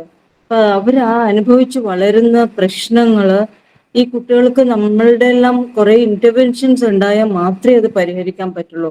പക്ഷെ ഇപ്പൊ ഞാനായാൽ പോലും എനിക്ക് ഒരുപാട് ആഗ്രഹമുണ്ട് ഈ കുട്ടികളുടെ അടുത്ത് എത്തണം, പലതും പറഞ്ഞു കൊടുക്കണമെന്നുള്ളത്. പക്ഷെ എനിക്ക് എത്താൻ പറ്റുന്നില്ല. അപ്പൊ ഇതിനൊക്കെയുള്ള അവയർനെസ് നമ്മൾ എങ്ങനെ കൊണ്ടുവരാം എന്നുള്ളതാണ് ഒന്ന്. പിന്നെ പണ്ട് നമ്മള് ഡോക്ടറുടെ മുമ്പത്തെ സെഷൻസിൽ കല്യാണത്തിന്റെ കാര്യങ്ങള് ഇപ്പൊ ഒരുപാട് ഡിവോഴ്സസ് റേറ്റ് കൂടുന്നതും എല്ലാം പറഞ്ഞു. അപ്പം അവിടെയെല്ലാം ശരിക്കും പറഞ്ഞാല് ഒരു വേറൊരു രീതിയിലുള്ള കൗൺസിലിംഗ് തന്നെ ആവശ്യമാണ്. ഇത് എനിക്ക് ഇപ്പൊ പലപ്പോഴും തോന്നുന്നത് ഏറ്റവും മീൻസ് ഒരുപാട് ഇമ്പോർട്ടൻസോട് കൂടെ നമ്മള് എല്ലാ ലെവൽസ് ഓഫ് ലൈഫിലും കൊണ്ടുവരേണ്ട ഒന്നാണ് സൈക്കോളജി. ഇപ്പൊ അത്രയ്ക്ക് ഇറ്റ് ഇസ് ബിക്കമിങ് സോ എന്താ പറയാ, അത്രയ്ക്കൊരു ഭയങ്കര ഒരു ടെറിഫിക് ആയിട്ടുള്ള ഒരു പ്രോബ്ലം ആയിട്ട് തന്നെ മാറുകയാണ് ഇപ്പൊ ശരിക്ക്. അതുകൊണ്ട് ഡോക്ടർ എനിക്ക് തോന്നുന്നു ഇനിയുള്ള ഓരോ സെഷൻസും പ്ലാൻ ചെയ്തുകൊണ്ട് സ്പെസിഫിക് ആയിട്ട് എനിക്ക് തോന്നുന്നു അത് ചെയ്യുന്നുണ്ട് മാഡം, നമ്മൾ അങ്ങനെയും ചെയ്യുന്നുണ്ട്. ടാർഗറ്റഡ് ഗ്രൂപ്പുകൾ വെച്ച് നമ്മൾ ചെയ്യുന്നുണ്ട്. ശരിക്കും ഇതിനകത്ത് ജനറലി ഒരു രീതിയിൽ ജനറലി വേണം. പിന്നെ ഒന്നെന്ന് പറയുന്നത് ടൈലേർഡ് അപ്രോച്ച് വേണം. ഓരോരുത്തർക്കും പ്രത്യേകം അപ്രോച്ച് വേണം. അതൊരു സൈക്കോളജിസ്റ്റിനെ കൊണ്ടേ പറ്റുള്ളൂ. പക്ഷെ ജനറലി ചെയ്യാൻ പറ്റുന്നത് ടീച്ചേഴ്സിനെ കൊണ്ടും പറ്റും. അതുകൊണ്ടാണ് അത് ടീച്ചേഴ്സ് എന്നല്ല, നമ്മുടെ മുന്നിലിരിക്കുന്ന എല്ലാ ആൾക്കാരെ കൊണ്ടും അത് പറ്റും. അതുകൊണ്ടാണ് ഞാൻ അത് മാക്സിമം ഹാപ്പിനെസ് എന്ന് പറയുന്നത് സ്പ്രെഡ് ചെയ്യാൻ എല്ലാവർക്കും പറ്റും. എനിക്കറിയാം. മറ്റത് ഇപ്പൊ ഒരു പക്ഷേ പ്രൊഫഷണലിനെ കൊണ്ടേ പറ്റുള്ളൂ. ഇപ്പൊ ടീച്ചേഴ്സ് സംസാരിച്ചപ്പോ തന്നെ അവരിൽ നിന്ന് അറിയാതെയാണ് ആ വാക്കുകൾ ഓരോന്നും വരുന്നത്, പലതും ബിക്കോസ് അവര് ഡെയിലി സ്കൂൾസിലോ അല്ലെങ്കിൽ കോളേജിലോ എവിടെയായാലും അനുഭവിക്കുന്ന കാര്യങ്ങളാണിത്. അപ്പോ എനിക്ക് തോന്നുന്നു ഡോക്ടർക്ക് ഇപ്പൊ പാരന്റ്സ് എന്നുള്ള നിലക്കും ഇനിയും കുറെ കാര്യങ്ങൾ എനിക്ക് തോന്നുന്നു ചെയ്യുന്നില്ല എന്നല്ല ഞാൻ പറയുന്നത്. ഡോക്ടർ ഒരുപാട് നിങ്ങൾ രണ്ടുപേരും ചെയ്യുന്നുണ്ട്. അപ്പം ഇത് ശരിക്കും പറഞ്ഞാൽ ഏറ്റവും പ്രധാനപ്പെട്ട ഒരു വിഷയമായിട്ട് എടുത്തുകൊണ്ട് തന്നെ ഇനി നമ്മളിത് മുമ്പോട്ട് കൊണ്ടുപോകണം എന്ന് തന്നെയാണ് എനിക്ക് പറയാനുള്ളത്. പിന്നെ ചേച്ചി നേരത്തെ ആദ്യ ചേച്ചി പറഞ്ഞതുപോലെ ഇടയ്ക്കിടയ്ക്ക് ഇത് വരാന്ന് പറയുന്നത് തന്നെ it's an invigorating thing for us. നമുക്ക് ആ ഒരു കൂടിച്ചേരലും, ബിക്കോസ് ഇവിടെ നമുക്ക് എന്തൊക്കെയോ ഫാമിലി ആയിട്ടും അല്ലാതെയും ഒരുപാട് കാര്യങ്ങൾ കേൾക്കാനും അറിയാനും പറയാനും ഉണ്ട്. അത് ഇനിയും സെഷൻസ് ഉണ്ടാവുക, ഏത് പാതിരാത്രിയായാലും പുലർച്ചെയായാലും ഞങ്ങൾ കാണും. തീർച്ചയായും അതാണ് ഞങ്ങളുടെ ബലവും. തീർച്ചയായും താങ്ക് യു മാഡം.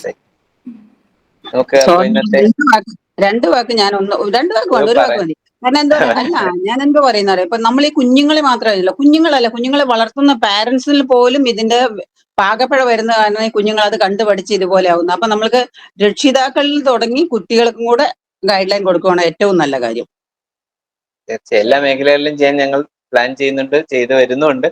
പറ്റുന്ന പോലെ, അതായത് അണ്ണാറക്കണ്ണനും തെന്നാലായതെന്ന് പറഞ്ഞ പോലെ നമ്മളെ കൊണ്ട് പറ്റുന്നതെല്ലാം നമ്മൾ ചെയ്യുന്നു. അതിൽ കൂടാൻ എല്ലാവർക്കും അതിന് വേണ്ടിയിട്ടാണ് ഞാൻ പറഞ്ഞത്. ഇതിപ്പോ ഓപ്പൺ, എല്ലാവരും അതിന്റെ വോളണ്ടിയർ ആയി നിൽക്കണം. ഒരാളെങ്കിലും ഒരു സെഷൻ കണ്ടക്ട് ചെയ്യാൻ നിങ്ങൾക്ക് പറ്റിയാൽ അത്രയും വലിയ കാര്യമാണെന്ന് ഞാൻ പറഞ്ഞത് അതുകൊണ്ടാണ്. എല്ലാവരുടെയും കോൺട്രിബ്യൂഷൻ പ്രതീക്ഷിക്കുന്നു. നമുക്ക് നിർത്താമോ? ഇതുവരെയുള്ള സെഷനിലൊന്നും സംസാരിച്ചിട്ടില്ലാത്ത ഒരാളുണ്ട് എല്ലാത്തിലും കയറുന്നത്.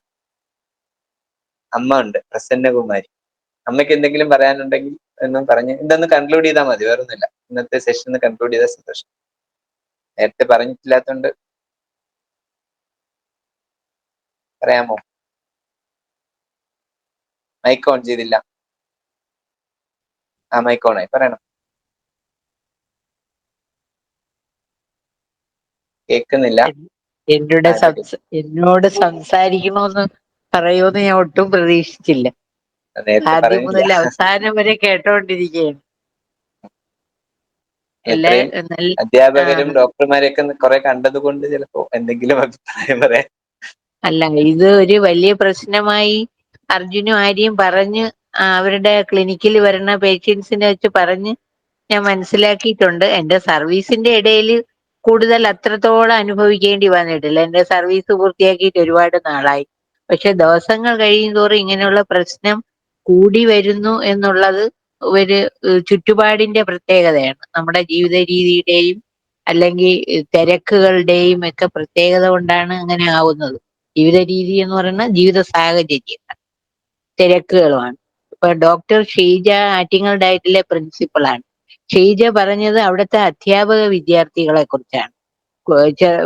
അധ്യാപക വിദ്യാർത്ഥികൾ എന്ന് പറയുമ്പോൾ നമ്മൾ സാധാരണ ഒരു കുട്ടിയെക്കാളും ടീച്ചറാവാൻ പോകുന്നവരാണ് അവര് നാളെ. അപ്പൊ അവരുടെ മുന്നിലൂടെ കടന്നു പോകുന്ന ഓരോ വർഷവും കടന്നു പോകേണ്ട ഒരു 100-200 കുട്ടികൾ ഉണ്ടാവും. അപ്പൊ അവരുടെ മാനസികാരോഗ്യം, അവരുടെ അറിവ്, അത്തരം കാര്യങ്ങൾ നമുക്ക് നന്നായി മെച്ചപ്പെടുത്തിയാൽ അവരെ കുടുംബം മെച്ചപ്പെടുത്തുന്നത് പോലെ ഒരു നല്ല രീതിയിൽ ഒരു സൊസൈറ്റിയെ കൂടെ മെച്ചപ്പെടുത്താൻ കഴിയും എന്നുള്ളതാണ് മനസ്സിലാക്കേണ്ടത്. അപ്പൊ ഇപ്പൊ തുടങ്ങിയ ഈ ഒരു സംരംഭം അങ്ങനെയും കൂടെ ആലോചിക്കുന്നു, അങ്ങനെയും കൂടെ പ്ലാൻ ചെയ്തിട്ടുണ്ട് എന്നറിഞ്ഞത് സന്തോഷമുണ്ട്.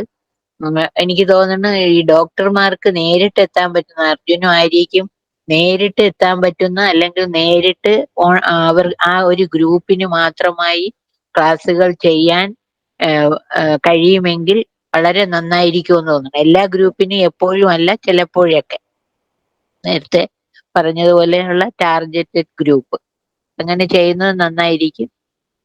എന്തായാലും നല്ല ഒരു സംരംഭം, നല്ല തുടക്കമല്ല, നല്ല രീതിയിലുള്ള എന്താണ് മുന്നോട്ട് പോക്കാണ്.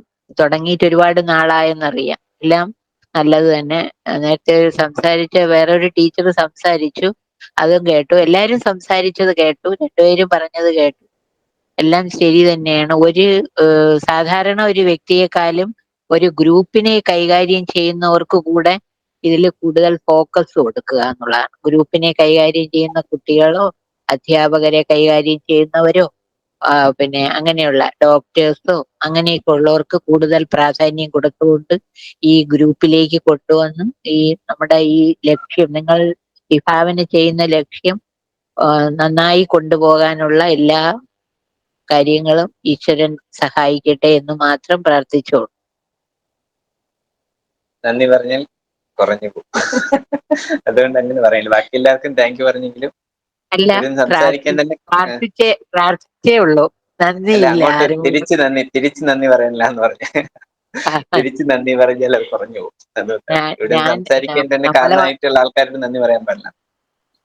നമ്മള് പിന്നെ ഇത് പറയുമ്പോ അതൊരു കുടുംബ ഇതായി പോകുന്നുള്ളതുകൊണ്ടാണ് മിക്കവാറും എല്ലാ പരിപാടികളിലും നമ്മൾ മിണ്ടാതെ കേൾക്കുന്നത്. എന്നാൽ ഈ ഒരു ഫീൽഡിൽ എല്ലാ അധ്യാപകരും സംസാരിച്ചപ്പോ അമ്മയ്ക്കും പറയാനുള്ളത് കാണുമല്ലോ, അതുകൊണ്ടാണ് ഒന്ന് കൺക്ലൂഡ് ചെയ്യാൻ. എന്തായാലും കുറച്ച് കാര്യങ്ങൾ അതിൽ നിന്നും വന്നു. അപ്പൊ എല്ലാവർക്കും പങ്കെടുത്ത എല്ലാവർക്കും നന്ദി. നമ്മൾ ഇനിയും ഇതുപോലെ സന്ദർഭങ്ങൾക്കാണ് ഗ്രൂപ്പിലേക്ക് അഭിപ്രായങ്ങൾ ഇടുക. പിന്നെ ഈ പറഞ്ഞ പോലെ പ്രോഗ്രാമുകൾ കണ്ടക്ട് ചെയ്യാൻ പറ്റുന്നവർ അറിയിക്കുക. തീർച്ചയായും നമ്മുടെ സഹായം ഉണ്ടാവും. നമ്മളെ കൊണ്ട് ചെയ്യാൻ പറ്റുന്ന എല്ലാം ചെയ്യും. ഈ ലക്ഷ്യത്തിലേക്ക് എല്ലാവർക്കും ഒരുമിച്ച് മുന്നോട്ട് പോവാം. നന്ദി, നമസ്കാരം. ഒരു പ്രാർത്ഥനയോടുകൂടി അവസാനിപ്പിക്കാം. ഓം സഹനാവവതു സഹനൗ ഭുനക്തു സഹ വീര്യം കരവാവഹൈ തേജസ്വിനാവധീതമസ്തു മാ വിദ്വിഷാവഹൈ. ഓം ശാന്തി ശാന്തി ശാന്തി.